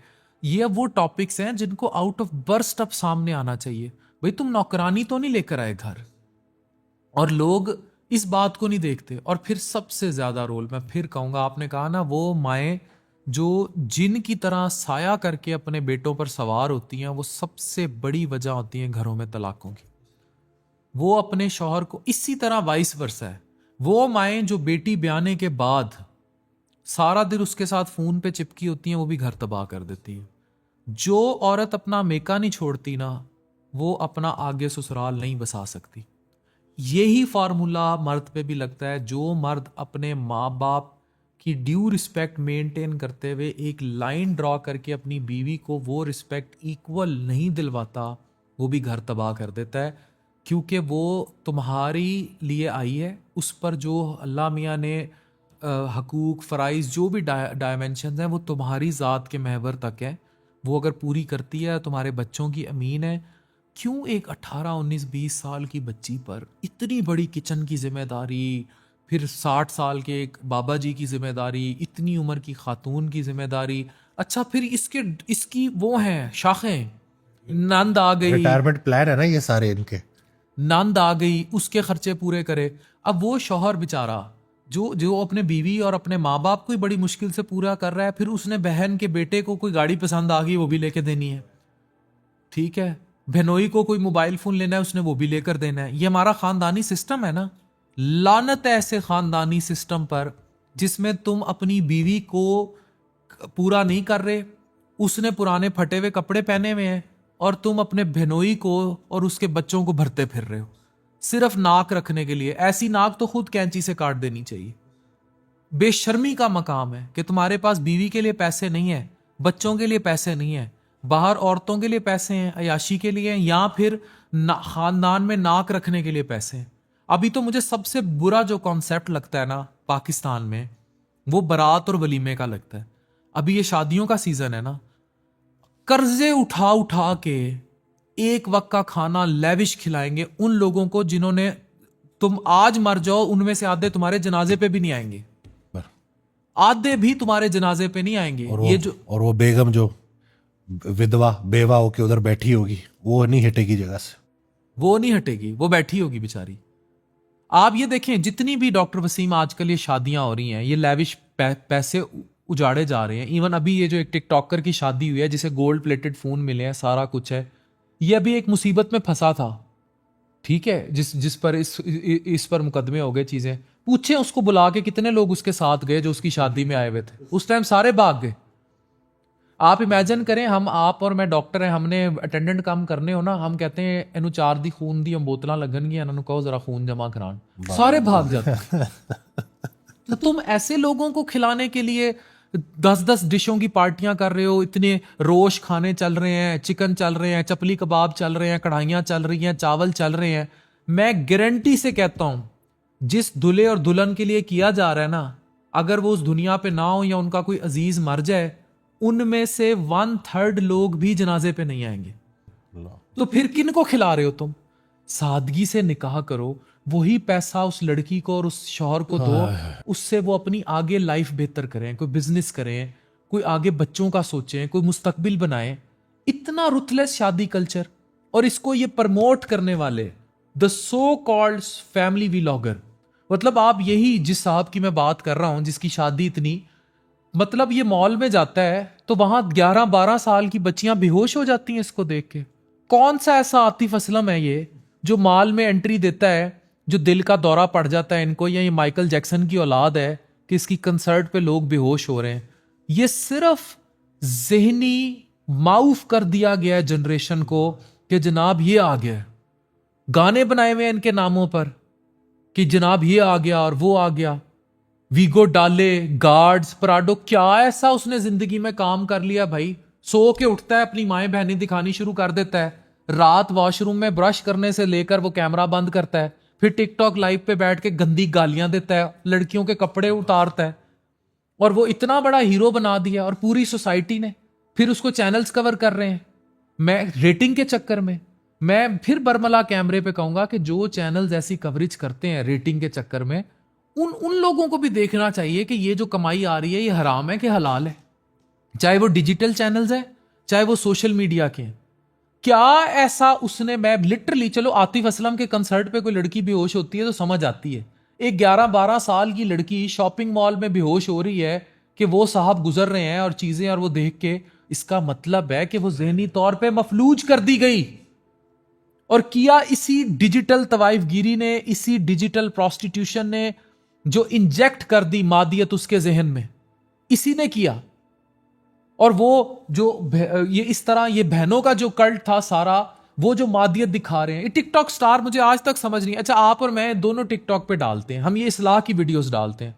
सच्ची बात है, मुझे कोई कह देना डॉक्टर अफान मारूफ टिकटॉकर, मैं वही उसको कहता हूं, मैं कहता हूं यार ये बंद कर, मैंने इंटरव्यू ही नहीं देना तुझे। उस दिन मुझे मॉल में मिले, कहते आप टिकटॉकर है ना, मैं कहनी मैं एजुकेटर हूँ भाई, क्या हो गया आप। गाली बना दिया इन्होंने।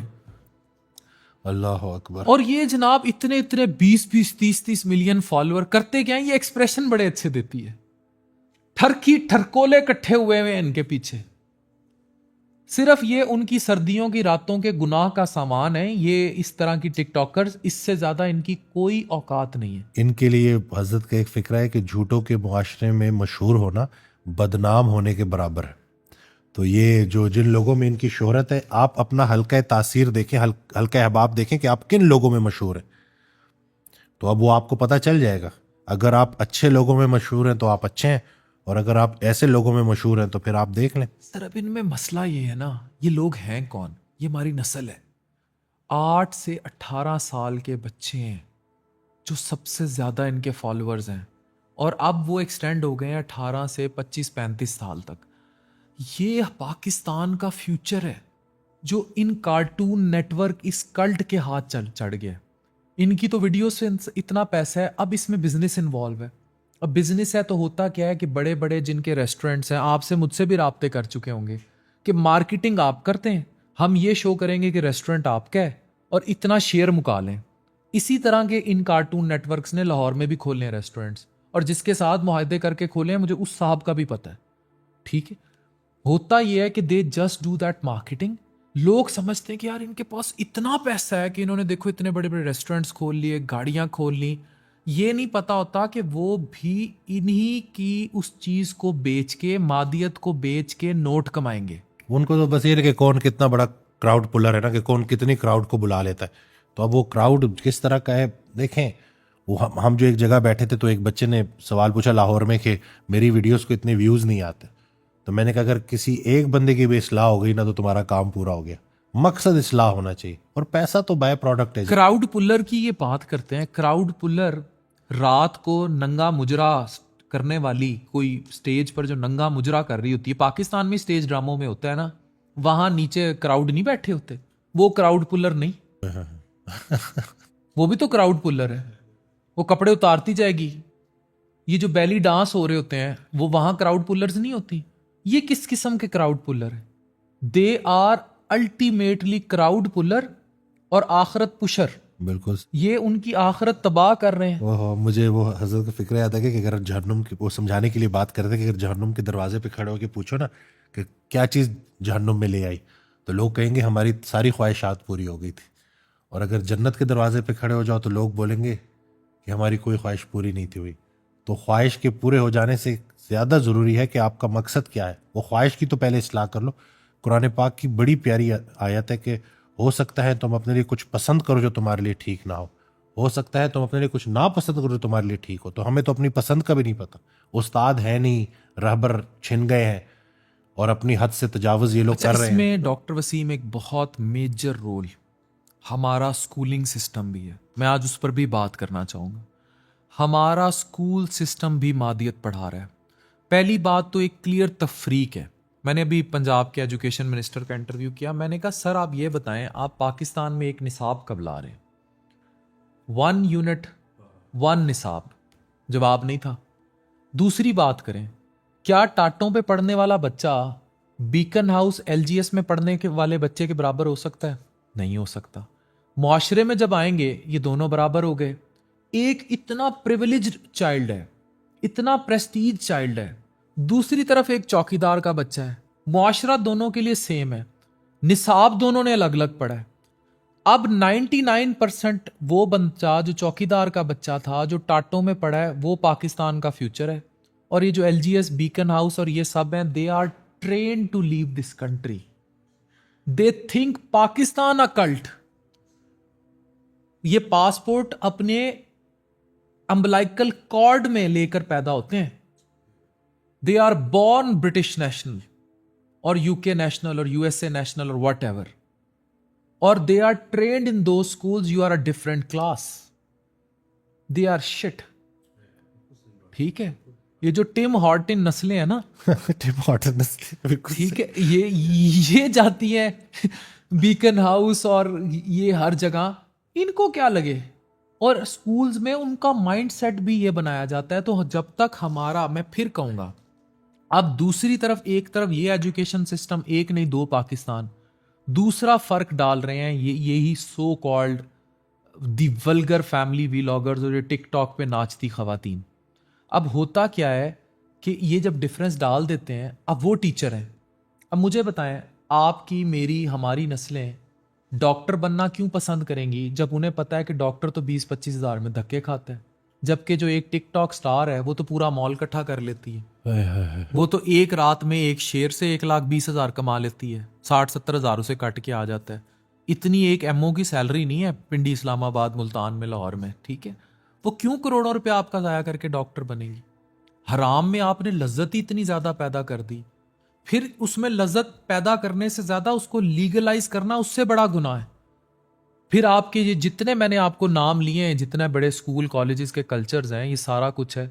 अभी एक बहुत मशहूर निजी कॉलेज का इंसिडेंट हुआ था, ठीक है, वो सच था या झूठ था उस पर तो आज तक हकीकत सामने नहीं आ सकी, लेकिन आपने देखा कि स्टूडेंट्स ने असातिज़ा से बदतमीजी कितनी की। मैंने सवाल किया, उनकी एक एडमिनिस्ट्रेशन के बड़े बंदे से सवाल किया, मैंने कहा आपके पूरे तालीमी निज़ाम की सबसे बड़ी नाकामी, आप इतना बड़ा नेटवर्क है, इतने चैनल्स चलाते हैं, इतना सारा कुछ करते हैं, आप इतना बड़ा नेटवर्क हैं, आपका एक उस्ताद भी इस काबिल नहीं था कि जो स्टूडेंट्स को कहता कि मेरे मुंह की खातिर पुत्र बह जाओ, ये ना करो। इट मीन्स कि आपका पूरा एजुकेशनल सिस्टम ही मादियत पे घूमता था।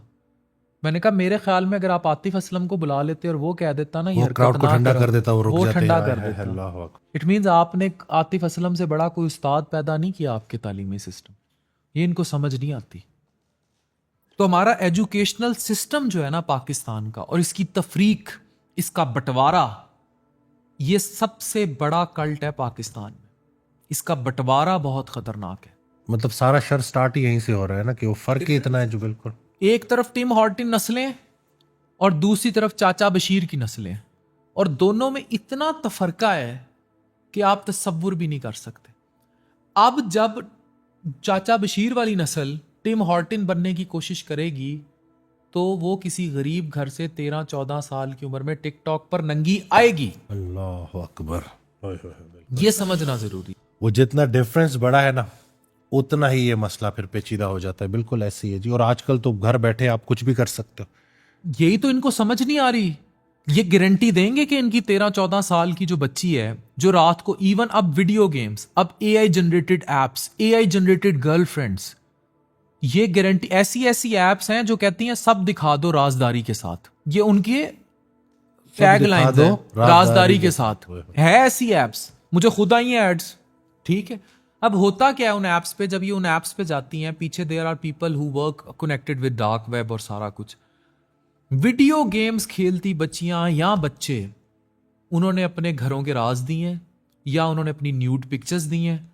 अगर किसी को भी इसमें दो आ रहा है ना, मैं उठता बैठता हूं साइबर क्राइम एफआईए के दोस्तों के साथ, जाके डाटे निकलवाएं। 90% जो नंगी लड़कियों के डाटे लीक हुए हैं, जो नंगी वीडियोस या न्यूड्स आई हैं, वो किसी मर्द ने नहीं बनाई, वो उस लड़की के अपने कैमरे से शूट हुई थी। कभी इस अलमिया को आपने सोचा कि साइबर के पास आने वाली 90% वीडियोस जो हैं वो लड़की ने खुद शूट हुई होती हैं। आप जितनी मर्जी नंगी वीडियोस उठा लें, या वो वीडियो उस लड़की की कॉन्सेंट से बनाई जा रही है, या वो खुद बना रही है, या वो खुद बना के स्नैपचैट पे भेज रही है, या ऐसी किसी ऐप को इस्तेमाल करके भेज रही है। हाय हाय, वो खातून ने बोला कि वो हमारी दोस्त थी, वो ज़रा, उसके काफ़ी सारे दोस्त थे, यार थे। तो मैंने उससे कहा कि इतने लोगों के साथ तुम्हारा ताल्लुक़ है, तो कल को तुम्हारी शादी होनी है, तो तुम्हें डर नहीं लगता, कि तुम्हें ख्याल नहीं आता कि तुम मतलब थोड़ा अपनी उसकी हिफाजत करो? तो पता है कैसे क्या जवाब दिया? कैसी जाहिलों वाली बातें कर रही हो। तो अगर सही रास्ता बताने वाले को बंदा जाहिल कहने लगे, कि यानी कि इतना नॉर्म कर दिया है कि शादी से पहले जितना घूमना फिरना है, जितनी अयाशी करनी है कर लो, अगर कोई इस्लाह के लिए आपको ये बोल दे, एक अच्छा दोस्त, तो ऐसी शादियां भी तो फिर शुगर डैडी टाइप कल्चर से ही करती हैं ना। दे इधर, अब आप देखें जितने बड़े बड़े टाइकॉन्स होंगे जो इस रास्ते पर होंगे, सारे ऐसे नहीं हैं। इनके दुबई में या इधर उधर अपार्टमेंट्स होंगे। पाकिस्तान में जितनी बड़ी रिहायशी सोसाइटी हैं, उनमें कम से कम 10-15% ऐसे घर हैं जिसमें रहने वाले मकीनों का नहीं पता, कोई दूसरी तीसरी औरत ऐसी लेकर उन्होंने फेंकी हुई है, and the game is on. उस दिन भी ना, चूंकि हम क्लिनिक पे होते हैं, बहुत कुछ हमें ना पेशेंट से भी सीखने को मिलता है, बहुत सी स्टोरीज ऐसी। तो और ये स्टोरी शेयर करने का मकसद भी है कि लोग इस्लाह पकड़ें और देखें कि ऐसे कामों का अंजाम क्या होता है।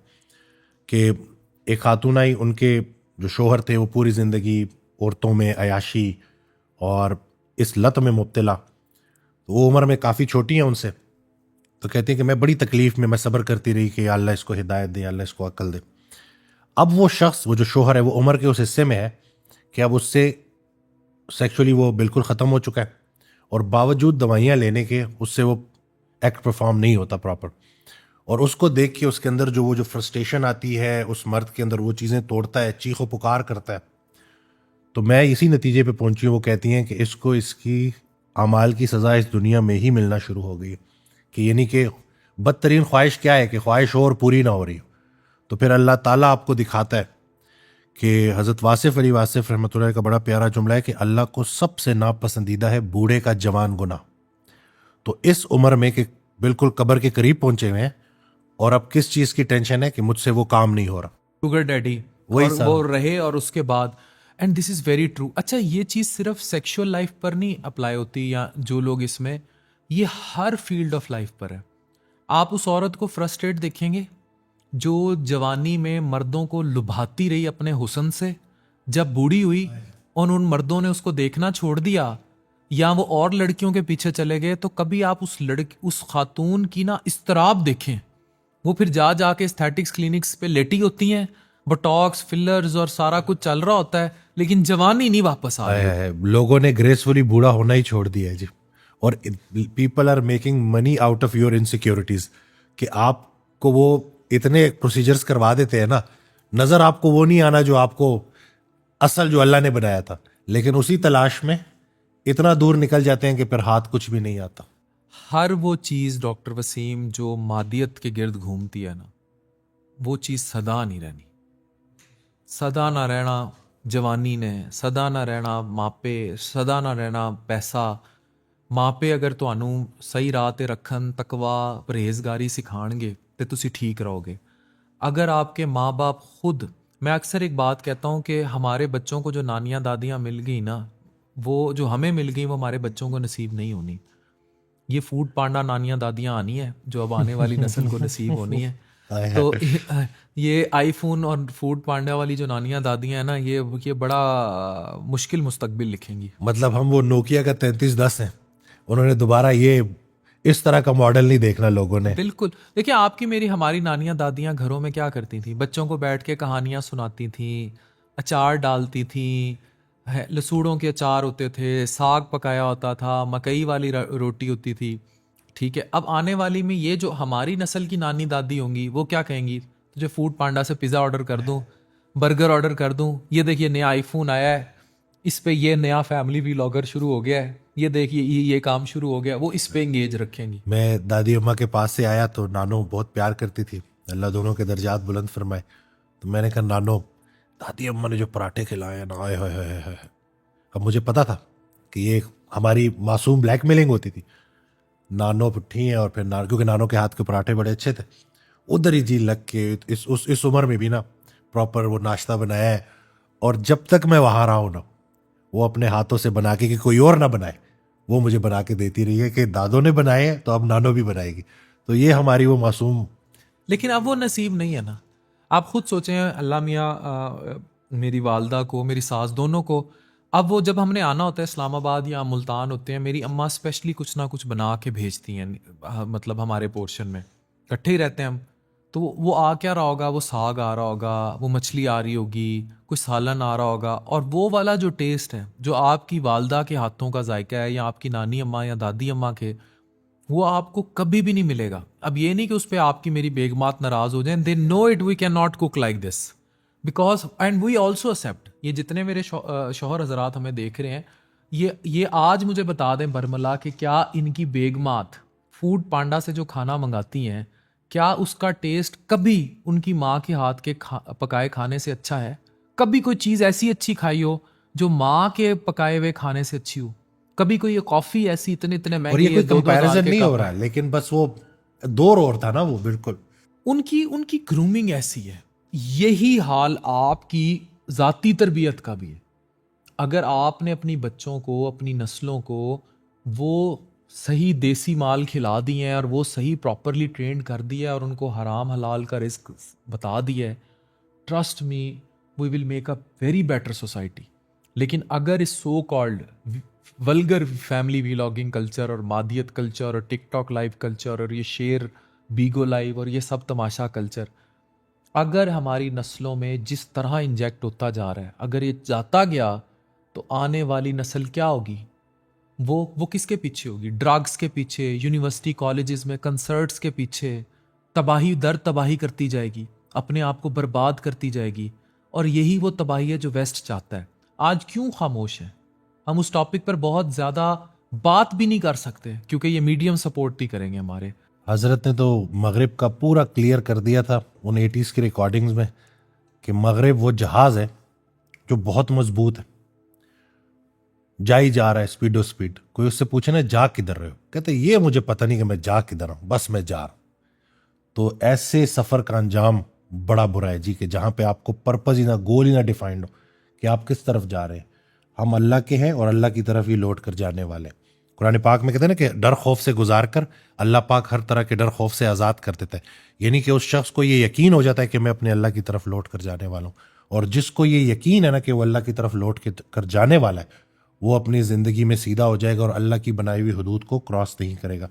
जहां अल्लाह ने पाबंद किया है वहां आज़ाद ना होना, जहां आज़ाद किया है वहां पाबंद ना होना। बड़ा प्यारा हज़रत बहुत का शेर प्यारी है। बात है। ये फॉर्मूला अप्लाई अपनी लाइफ में, चाहे वो डाइट है, चाहे वो रोज़मर्रा की ज़िंदगी है, चाहे वो वाइफ के साथ मामलात हैं, चाहे वो बच्चों के साथ मामलात, इस फार्मूले को अप्लाई कर लें, ज़िंदगी आसान हो जाएगी। बड़ा प्यारा शेर है कि वासिफ अबस है बहस अमीरो गरीब की, वासिफ अबस है बहस अमीरो गरीब की, जब तक अबूर फ़लसफ़ा खैर और शर ना हो।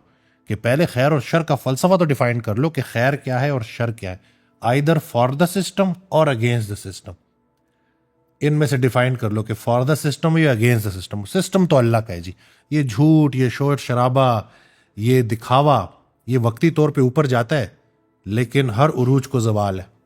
जवाल जो है ना वो आता ही तभी है जब हम उरूज को बता देते हैं, उरूज के बाद जवाल ही है। डॉक्टर वसीम, बहुत अच्छी बात की आपने। मैं अक्सर एक जुमला यूज़ करता हूँ कि हमारे माशरे को जब भी कोई चीज़ तबाही करेगी ना, वो शहवत की शोहरत करेगी। अब शहवत सिर्फ एक चीज़ का नाम नहीं है, दैट वी कॉल्ड लिबिडो, यानी कि आपकी सेक्सुअल डिज़ायर। शहवत है हर उस चीज़ की डिज़ायर जिसका लिंक जिस्म के साथ है, मादियत के साथ है। अगर आप अपनी रूह को नहीं भर रहे ना, तो you will stand nowhere. और रूह को भरेगा वस्फ, आपका सूफी होना। रूह को कोई गर्ज नहीं है आपके चेहरे पर दाढ़ी है नहीं है, हाँ हाँ हाँ। आप मुलवानी हो नहीं हो, रूह को आपके जेंडर से भी गर्ज नहीं। वाह वाह वाह, ब्यूटीफुल। बिल्कुल सही। ट्रस्ट मी, रूह का तो कोई जिन्स भी नहीं है, रूह ना मर्द है ना औरत है, रूह तो रूह है जी। इवन ट्रस्ट मी, मैंने एक ट्रांसजेंडर देखा, देगे बांटता था। मैंने देखा है अपनी जिंदगी में डॉक्टर वसीम, देगे बांटता है, मिलाद कराता है, अल्लाह के लिए अल्लाह की राह में खर्चता है। वो ट्रांसजेंडर था, तो उसके अंदर उसकी रूह को ये गर्ज था कि वो खुश रहे। आए है, अल्लाह अकबर। हमें गर्ज है ये, हमें, हमारी रूह को आज ये भी रूह को गर्ज है कि आप जहाँ से वो आई है, जिसने हमारे अंदर ये रूह फूकी है, हमारा जो जिस्म है वो उसके अहकामात पर चल रहा है कि नहीं चल रहा, चाहे वो मर्द है कि चाहे औरत है, चाहे ट्रांसजेंडर है और व्हाट्सएवर। रूह को इससे कोई गर्ज नहीं है। रूह को ना आपके लसानियत से गर्ज है, ना आपके वेस्टर्न होने से गर्ज है। उसको ये पता है कि जो चीज़ उसको खुश रखेगी, जो अलिफ अल्लाह है, तो रूह इज़ हैप्पी। व्हेन रूह इज़ हैप्पी, तो कोई नींद की गोली की ज़रूरत नहीं, कोई डिप्रेशन नहीं, कोई पुरसरूर शराब व कबाब की महफिलों की ज़रूरत नहीं, कोई डांस कल्चर की ज़रूरत नहीं, कोई इस टिकटॉक बीगो लाइफ के पैसे की ज़रूरत नहीं। अगर वो हैप्पी नहीं है ना, तो वो आपसे लड़ेगी। फिर वो कहेगी कि एक मेरे रब की चाहत है और एक तेरी चाहत है, और अगर तू इतना रजील है कि तुझे तेरी चाहत रब की चाहत से ऊपर है, तो तू कर, मैं तुझे सुकून नहीं लेने दूंगा। आए है, वाह वाह वाह, ब्यूटीफुल, बिल्कुल सही। कभी अपने जिस्म को रूह के साथ जिद की कैफियत में मत लेकर जाएं। और जिद बड़ी क्लियर है, अल्लाह के जो हुक्म है उनकी नाफरमानी तागूतियत, इट्स वेरी क्लियर। आप कभी भी घर में आपकी अहलिया अगर कुछ चाह रही हो और आप वो ना करें, मतलब आप आपकी अहलिया के साथ चलें, एक छोटी छोटी बात ही होती है ना, अगर वो चाह रही है कि आप 11 बजे तक घर आ जाया करें, आप नहीं आ रहे, आप 2-3 दिन रात 1 बजे 2 बजे गए, आपके घर का माहौल डिस्टर्ब हो जाएगा। इधर जो रूह आपकी चाह रही है, जिसने आपको पीसफुली तकिए पर सुलाना है, जिसने आपको नींद देनी है, जिसने आपको वस्फ देना है, जिसने अल्लाह के करीब रखना है, जिसने अल्लाह से आपके काम कराने हैं, अगर आपने उसी को नाराज कर लिया है, तो आपको सुकून कहाँ से मिलेगा? चैन से किधर बैठने देगी, बिल्कुल है। तो रूह से जिद ना करें। और हमारा सारा मसला ये है इस मादियत का, इस फैमिली वीलॉगिंग का, कि हम बुरी तरह शहवत की शोहरत का शिकार हैं। एंड दैट शहवत means all this iPhones, this Pro Max, महंगे कपड़े, ब्रांड्स, चीज़ें। अगर आप अंदर से सोने हो ना, खुदा की कसम, आप कुछ भी पहन लो, आप सोने हो। सुभान अल्लाह, वाह, अंदर से सोने होता है। अगर आप अंदर से सोने नहीं हो ना डॉक्टर वसीम, हाँ हाँ हाँ, फिर आप जो मर्जी पहन लो ना, अल्लाह ने आपके मुंह पे ऐसी फिटकार डाली होगी, आप नहीं लगोगे सोने। जो बंदा होता है ना क्रुक, या आप लिटरली हिज आई स्पीक्स, आप किसी खातून से जाके पूछे ना, शिकारी खातून से, वो शिकार में है पैसे की, वो देख के पहचान लेती है कि ये मर्द मेरे से पटेगा या नहीं किधर पटेगा। किधर दाना डालना है कि नहीं डालना। ओए जैसे होए। मर्द पहचानता है ना कि ये बच्ची फंस सकती है, ये नहीं फंस सकती, ठीक है, औरत कई गुना ज्यादा ये हिस्स रखती है, वो पहचान लेती है। जो शिकारी औरत होती है, आज तक आपने शिकारी मर्द का नाम सुना होगा, ये जो शिकारी औरत होती है ना, जो शहवत की शोहरत का शिकार होती है, जो मर्द की जेब के ठरक के पीछे पागल होती है मादियत के, वो खुद भांप लेती है कि मेरा अगला शिकार ये है। और वो कहाँ से भांपती है? पहली निगाह पड़ते ही जी आपका सब कुछ पता चल जाता है। स्कैन कर लेती है आप। जिसको अल्लाह अपनी याद से गाफिल कर देता है, जिसके दिल को, उसके इर्द गिर्द एक शैतान मुकर्रर हो जाता है, जो फिर उसको पूरा का पूरा टूर करवाता है और हर तरह का गुनाह की तरफ लेके जाता है। तो ये नहीं कि जो हमारी हिफाजत है ना वो अल्लाह का जिक्र है। डॉक्टर वसीम ये तो इस हद तक आगे आए हुए हैं लिटरली, क्योंकि हमारे हल्का अहबाब में भी ऐसे लोग होते हैं, इधर से गर्लफ्रेंड पकड़ेंगे, उसको जाएंगे उम्रा कराएंगे, वापसी पे 6-7 दिन उसके साथ दुबई मालदीव फिर के आएंगे फिर वापस, and this is very common. तो मुझे बताएं, हम लोगों ने ऐसा ये मिक्स कर लिया ना अपना, ठीक है, literally I have seen people who party से निकलेंगे, चीज़ें करेंगे और उसके बाद कहेंगे, और दोस्त बताते हैं सुबह फजर की नमाज नींद के घर में नमाज पढ़ मैं ली। उसे लाइव सेशन में तो कमेंट आया कि जी वो मुझे तो मेरी फ्रेंड जो है ना वो फजर के लिए उठाती है। मैंने कहा आपके मोबाइल में अलार्म नहीं है क्या?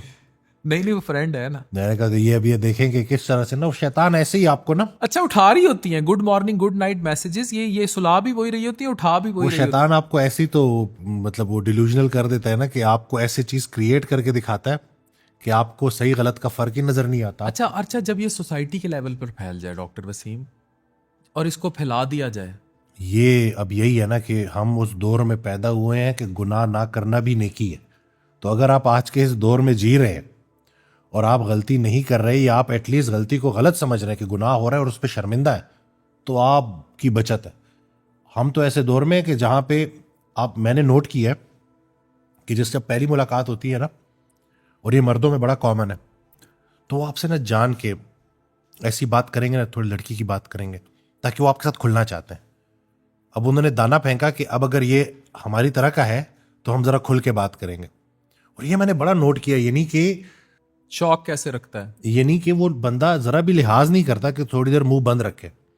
जो गुनाह का मतलाशी है ना वो आपके साथ बैठ के फौरन अटैक करता है कि भाई इसको भी अपने रंग में मिला लो अगर ये हमारा पार्टनर है। तो उसका मैंने ये देखा है कि अब अगर हम इस हद तक बिगड़ गए कि हमें अब शर्म माशरा हया भाई ही इतना नहीं है। बिगड़ गया ना, आप इमेजिन करें, ये खास क्लब्स हैं और ये क्लब्स हावी भी हैं आपके बहुत सारे इदारों पर, इंस्टीट्यूट्स पर, चीज़ों पर। दे मूव इन ग्रुप्स, उसको कहते हैं ये बोतल पार्टी है, ये एक आम टर्म्स है ना।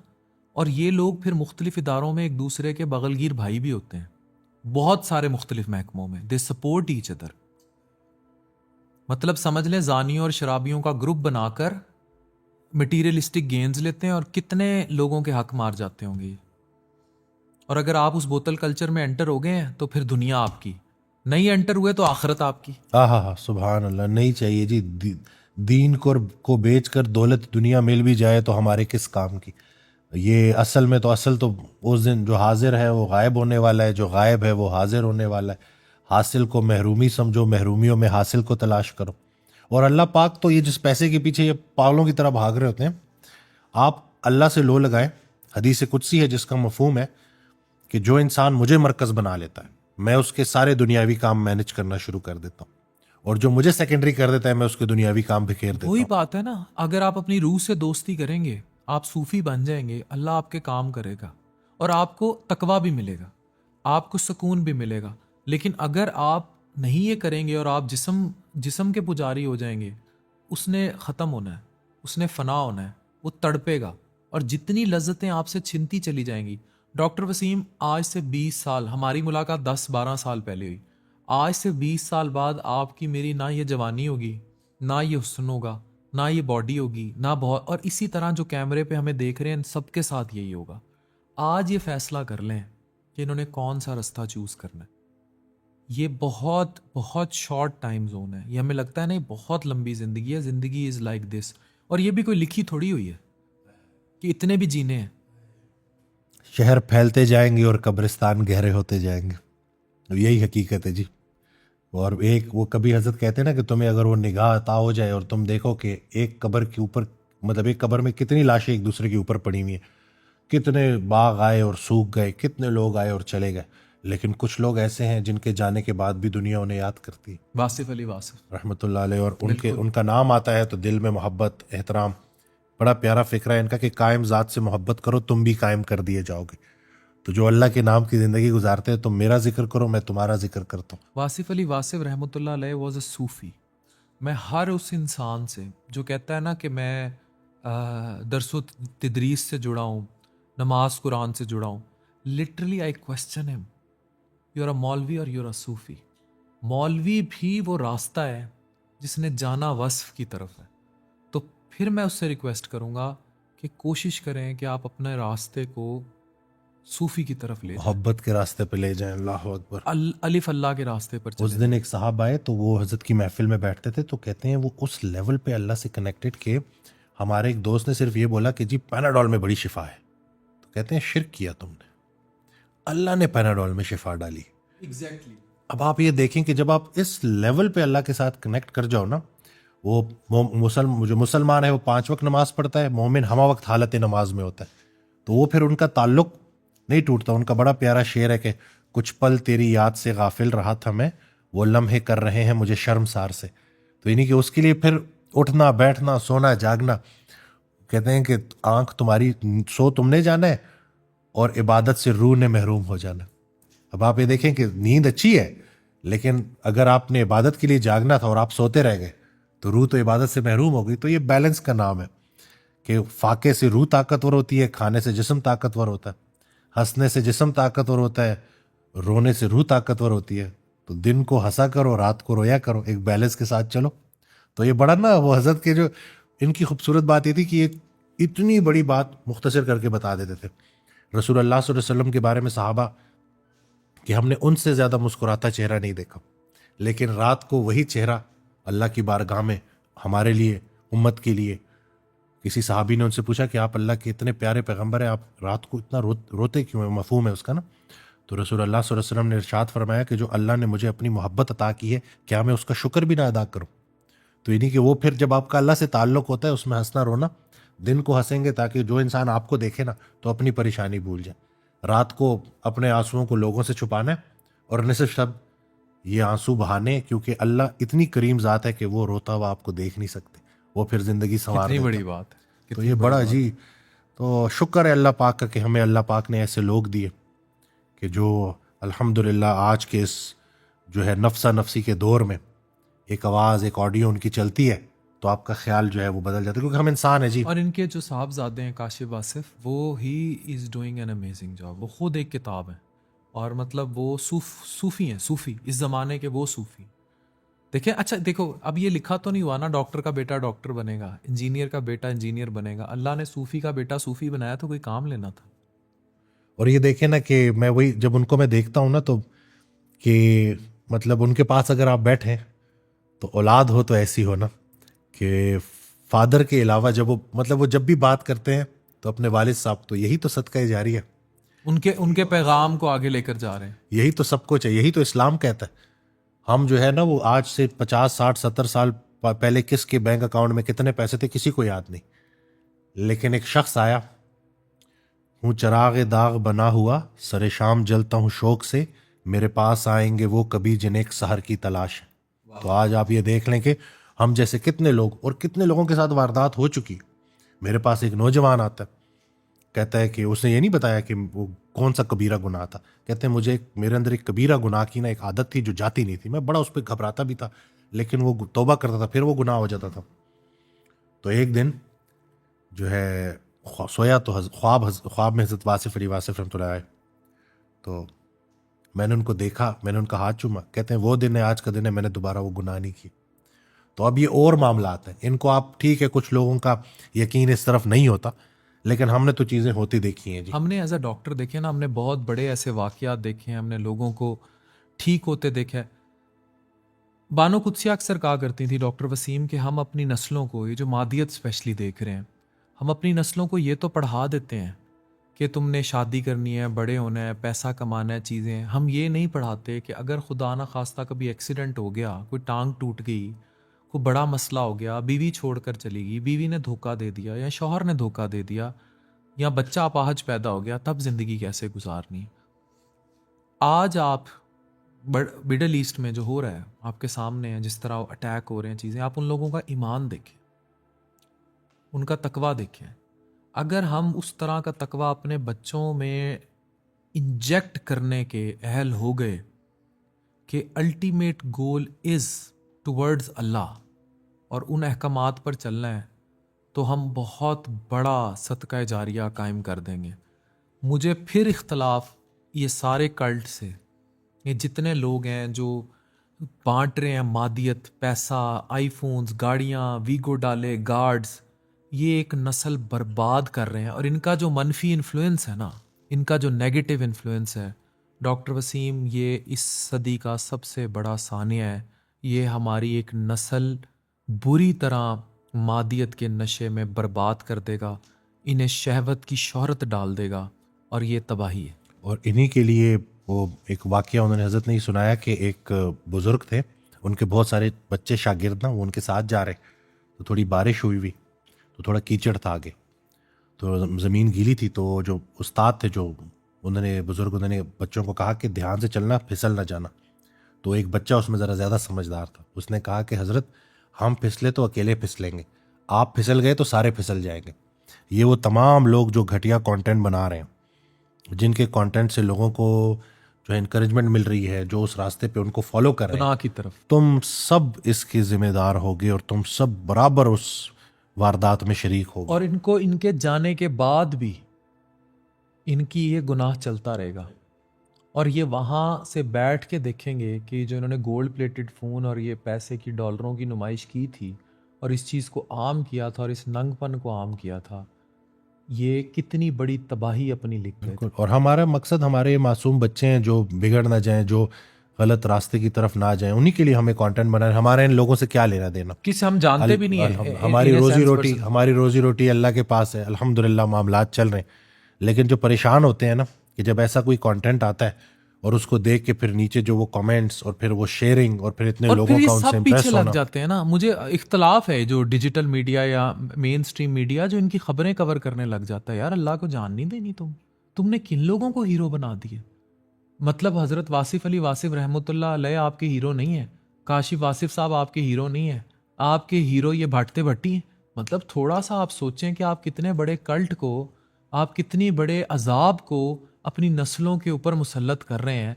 और ये क्या ऐसी चीज़ें हैं कि जिनके पीछे शॉपिंग मॉल भर जाएं, इनके पीछे छोटी छोटी 12 साल की बच्चियां बेहोश हो हो जाए। इट मीन्स वो जहनी तौर पर माऊफ और मफलूज कर दी गई हैं उस कल्ट में। उन्हें देख देख के वो इस तरह ये जो विर्चुअल इंसल्ट है ना, मैं कहता हूँ अगर एक शख्स है उसने कोई जना किया है या फिजिकली इन्वॉल्व हुआ है या कुछ किया है, किसी ने थप्पड़ मार दिया है, वो इंसल्ट कम है। आपको फिजिकली कोई आके मार जाता है, ज्यादती कर जाता है, वो एक अलग इंसल्ट है। ये जो क्रॉनिक विर्चुअली आपके दिमाग में ये चीज़ें घुस रही हैं ना, ये आपकी रूह को हद से ज़्यादा नुकसान पहुंचा रही है। ये जो डिजिटल तवाइफ गिरी है या डिजिटल प्रोस्टिट्यूशन है या digital insult of this all गंद है, ये आपकी विर्चुअल इंसल्ट जो है, ये एक्चुअली आपका स्पिरिचुअल रेप है। इसको समझ लें। आज मैं ऑडियो सुन रहा था, उसमें उन्होंने हजरत ने कहा कि अगर वालिदैन वीसीआर पे बच्चों के सामने बेबाक फिल्में देख रहे हैं, तो कल को वो जब बच्चे गुस्ताखी करेंगे तो फिर किससे गिला करेंगे। यानी कि अगर आपने वो रिस्पेक्ट का मयार नहीं रखा, वो डेकोरम वो मेंटेन नहीं किया, वो फासला बरकरार नहीं रखा, और आप बच्चों के सामने वीसीआर की बात कर रहे थे, और अब तो देखिए हर हाथ में वीसीआर है, तो ये और अडल्ट वीसीआर। अच्छा डॉक्टर वसीम, मैंने इसके लिए ना एक इस्तेलाह इस्तेमाल की, सॉफ्ट पॉर्न की। एक चीज़ होती है पॉर्न जो कि रियल टाइम है, जो देखा जाता है वीपीएन्स और ये सब कुछ लगा के। एक होता है सॉफ्ट पॉर्न। सॉफ्ट पॉर्न ये होता है कि एक मर्द है, वो क्रॉनिकली देख रहा है फिल्टर इंस्टा लगी खवातीन। अब वो अपनी बीवी की बॉडी भी वैसी चाहेगा, अब वो तो वैसी नहीं हो सकती। अब वो हो सकता है सूरत की ना सही सीरत की वो सूफी हो, वो करीना, सोनम बाजवा और इन सब से बहुत ऊपर हो, ठीक है, बिल्कुल जी। लेकिन वो बंदा घर में उसके हीरा और डायमंड मौजूद हो, और वो इंस्टा फिल्टर पे लगी इन खवातीन के पीछे वो इतना, ये सिर्फ बच्चों तक महदूद नहीं, इतना ज्यादा उस सॉफ्ट पॉर्न और जहनी तौर पर मफलूज हो जाता है कि वो फिर मजबूर हो जाता है बाहर मुंह मारने पर। आपने जो ये बात बोली ना, मुझे वो बहनें जो आती हैं, जो अपने आप को शोहर के लिए इतना फिट रख रही होती हैं इस उम्मीद में कि कभी वो फिर पहले जैसे मामलात हो जाएंगे, और वो खबीस ही बोलेंगे होगी कि वो बाहर मुंह मार रहा है, और उसको अपनी वो पाक साफ नेक बीवी अट्रैक्टिव नजर नहीं आ रही, और वो अपनी तरफ से पूरी एफर्ट कर रही है, अपनी डाइट, अपनी एक्सरसाइज, कि मैं अपने आप को इसके लिए सुपर उसने फिट नहीं रखूं। बाज आना डॉक्टर वसीम। ये कहते हैं ना इस्लाम में 4 शादियां, ये जो सॉफ्ट पॉर्न है ना, ये इनकी 200 शादियां भी हो जाए ना, इनको तो हर रात नई औरत चाहिए, ये नहीं पूरी पड़ सकती। मैंने एक दफ़ा बात की थी कि पाकिस्तान में जो इन वेबसाइट्स और स्पेशली सॉफ्ट पॉर्न के थ्रू जो फिल्टर या ये टिकटॉक पे लड़कियां नाच रही हैं, इवन पिंडों देहातों में अपने आगे पीछे इन्होंने कैमरे लगाए हैं, झाड़ू दे रही हैं झुक के, ये सारा टिकटॉक पे आम हो रहा है ना। अब इशू क्या होता है? इशू ये होता है कि ये इतना ज़्यादा इस लस्ट को, इस नफ्स के जिन को इतना ऊपर ले जाती हैं कि फिर वो पूरी नहीं पड़ती। वो मादियत की भूख जो है, नफ्स का जो जिन है, वो काबू में आता ही नहीं है। और जो जिस तरह खाने में वेराइटीज है ना, इस तरह सेक्स में भी बहुत वेराइटीज हैं, और फिर इनका लस्ट पूरा नहीं होता। पाकिस्तान में ये प्रैक्टिसेस आम है, ये थ्रीसम, ये एक बंदे का 2 बंदियों के साथ करना और हर तरह का सेक्स करना। वो एक चीज होती है जो कि गैर फितरी सेक्स होता है, वो इतना ज्यादा फैल चुका है इन्हीं चीजों को देख देख के, इनको पूरी नहीं पड़ रही।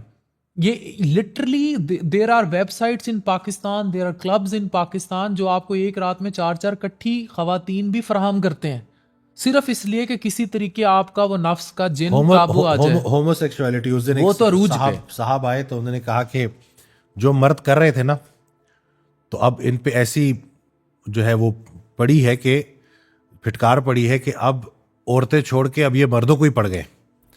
और ये कोई सिर्फ होमोसेक्सुअल नहीं, ये बायसेक्सुअल है, लेकिन दे प्रेफर कि मर्द मिले, औरत ना मिले। मुझसे बल्कि बात हुई कॉल पे, तो वो कहते हैं कि बड़ा ये अच्छा हुआ कि मुझे याद आ गया कि कहते हैं मेरे अंदर मर्द की तरफ थोड़ी अट्रैक्शन ज़्यादा थी, और ये कहने वाले भी बड़े पढ़े लिखे शख्स थे। तो कहते हैं कि मुझे पता चला कि कराची में कम्युनिटी है पूरी, ये हर शहर में है वसीम भाई। ये तो वो उधर कहते हैं कि मुझे एक लड़का पसंद आया, फिर उसी कम्युनिटी में हमारी मर्द और मर्द की शादी हुई। अल्लाह अकबर। ठीक है, and this is happening in Pakistan, in Karachi. और पढ़ा लिखा बंदा, और बड़ा अंग्रेजी एक्सेंट में बड़े इस तरह से बात कर रहा, और कहता है कि कुछ अरसे बाद मुझे पता चला कि वो बंदा ऑलरेडी मैरिड है और उसके बच्चे हैं। और जो हम जिन्स परस्ती का शिकार होकर किसी मर्द से शादी कर रहा है इन पाकिस्तान, इन कराची, और उस बंदे की जिससे उसकी शादी, उसकी ऑलरेडी शादी हो चुकी है। और जवाब में मुझे ये कह रहा है कि मुझे गुस्सा आया हुआ है, अब मैं भी किसी लड़की से शादी करूंगा ताकि मैं उसको जवाब दूं। और लिटरली ना मुझे ऐसे लग रहा है कि मैं ख्वाब देख रहा हूं, ये हो क्या रहा है। और उसको फिर मैंने समझाया कि भाई ये out of revenge, out of hatred जो तुम करते हो ना, वो किसी सूरत भी, क्योंकि हम डॉक्टर हैं, हम किसी को इस तरह से वो नहीं कर सकते। वो बेचारा अब फंस गया था। मैंने उसको यही कहा, मैंने कहा भाई अपनी अल्लाह से लो लगाओ, अपने ऊपर काम करो और निकलो इन चीज़ों से, इनका कोई फ़ायदा नहीं। यानी कि ये जो हम जिस परिस्थिति या होमोसेक्सुअलिटी की बात कर रहे हैं, तो ये सारे होमोसेक्सुअल नहीं है, दे आर बायसेक्सुअल, कि ये दे प्रेफर। और ये ड्रैग हो गए ना, उस जिन को इतना बड़ा कर लिया कि ये स्ट्रेट ही पैदा हुए थे, स्ट्रेट ही ओरिएंटेशन थी, लेकिन ये ड्रैग हो गए, उस लज्जत को पाते पाते ये मर्दों की तरफ चले गए या opposite gender. And this is happening, this is very. ये मेरे कॉल पे मेरी बात, और मैंने कहा कि अब मैं क्या बोलूं, तो फटकार है ये अल्लाह की इन पर। तो ये बड़ा जी। और फिर ये एड्स, HIV बहुत कॉमन है पाकिस्तान में, क्योंकि अब अगर मर्द के साथ ज्यादा फैलता है, और वो उसके बाद स्क्रीनिंग तो होनी नहीं है, तो वो जितना अरसा प्रोटेक्शन भी नहीं होगी। कौन मर्द तो बिल्कुल, तो वो करते जब तक बात जाएगी, तो कितने लोगों को जो है ये मिल चुका होगा तोहफा। इसीलिए पाकिस्तान में HIV उस दिन भी ऑडियो थी, उसमें इशफाक अहमद साहब बैठे हुए हैं, हजरत जो है वो ऑडियो में शायद फरमा रहे हैं कि जो भी तुम्हारी बीमारी है ना, उसका इलाज पहले से मौजूद है। तो इतने में इशफाक साहब ने कहा लेकिन एड्स तो अभी आया ना। कहते हैं इशफाक साहब उसके लिए बड़ी तरक्की करनी पड़ती, उस बीमारी तक पहुंचने के लिए बड़े लाइन क्रॉस करनी पड़ती है, बड़ा गुमराह होना जरूरी है। तो ये हो गए ना, तो वो तरक्की का वर्ड जो उन्होंने जो है उसमें यूज किया, तो वो यही गुमराही का अरूज है, और हम वो देख रहे हैं। हमारी तरक्की गुमराही का अरूज है, अल्लाह अकबर, जो आजकल हमें नजर आ रहा है। बहुत शुक्रिया, जज़ाकल्लाह जी। इंशाल्लाह बहुत कुछ सीखने को मिला होगा आपको, और इंशाल्लाह हम बार बार डॉक्टर अफान के साथ मिलके इसी तरह से आपके लिए कंटेंट बनाते रहेंगे। थोड़ा सा डिले हो गया, अब कोशिश करेंगे दोबारा इतनी देर आपको इंतज़ार ना करना पड़े। दुआओं में याद रखिएगा, अपना बहुत ख्याल रखिएगा। अल्लाह हाफिज़।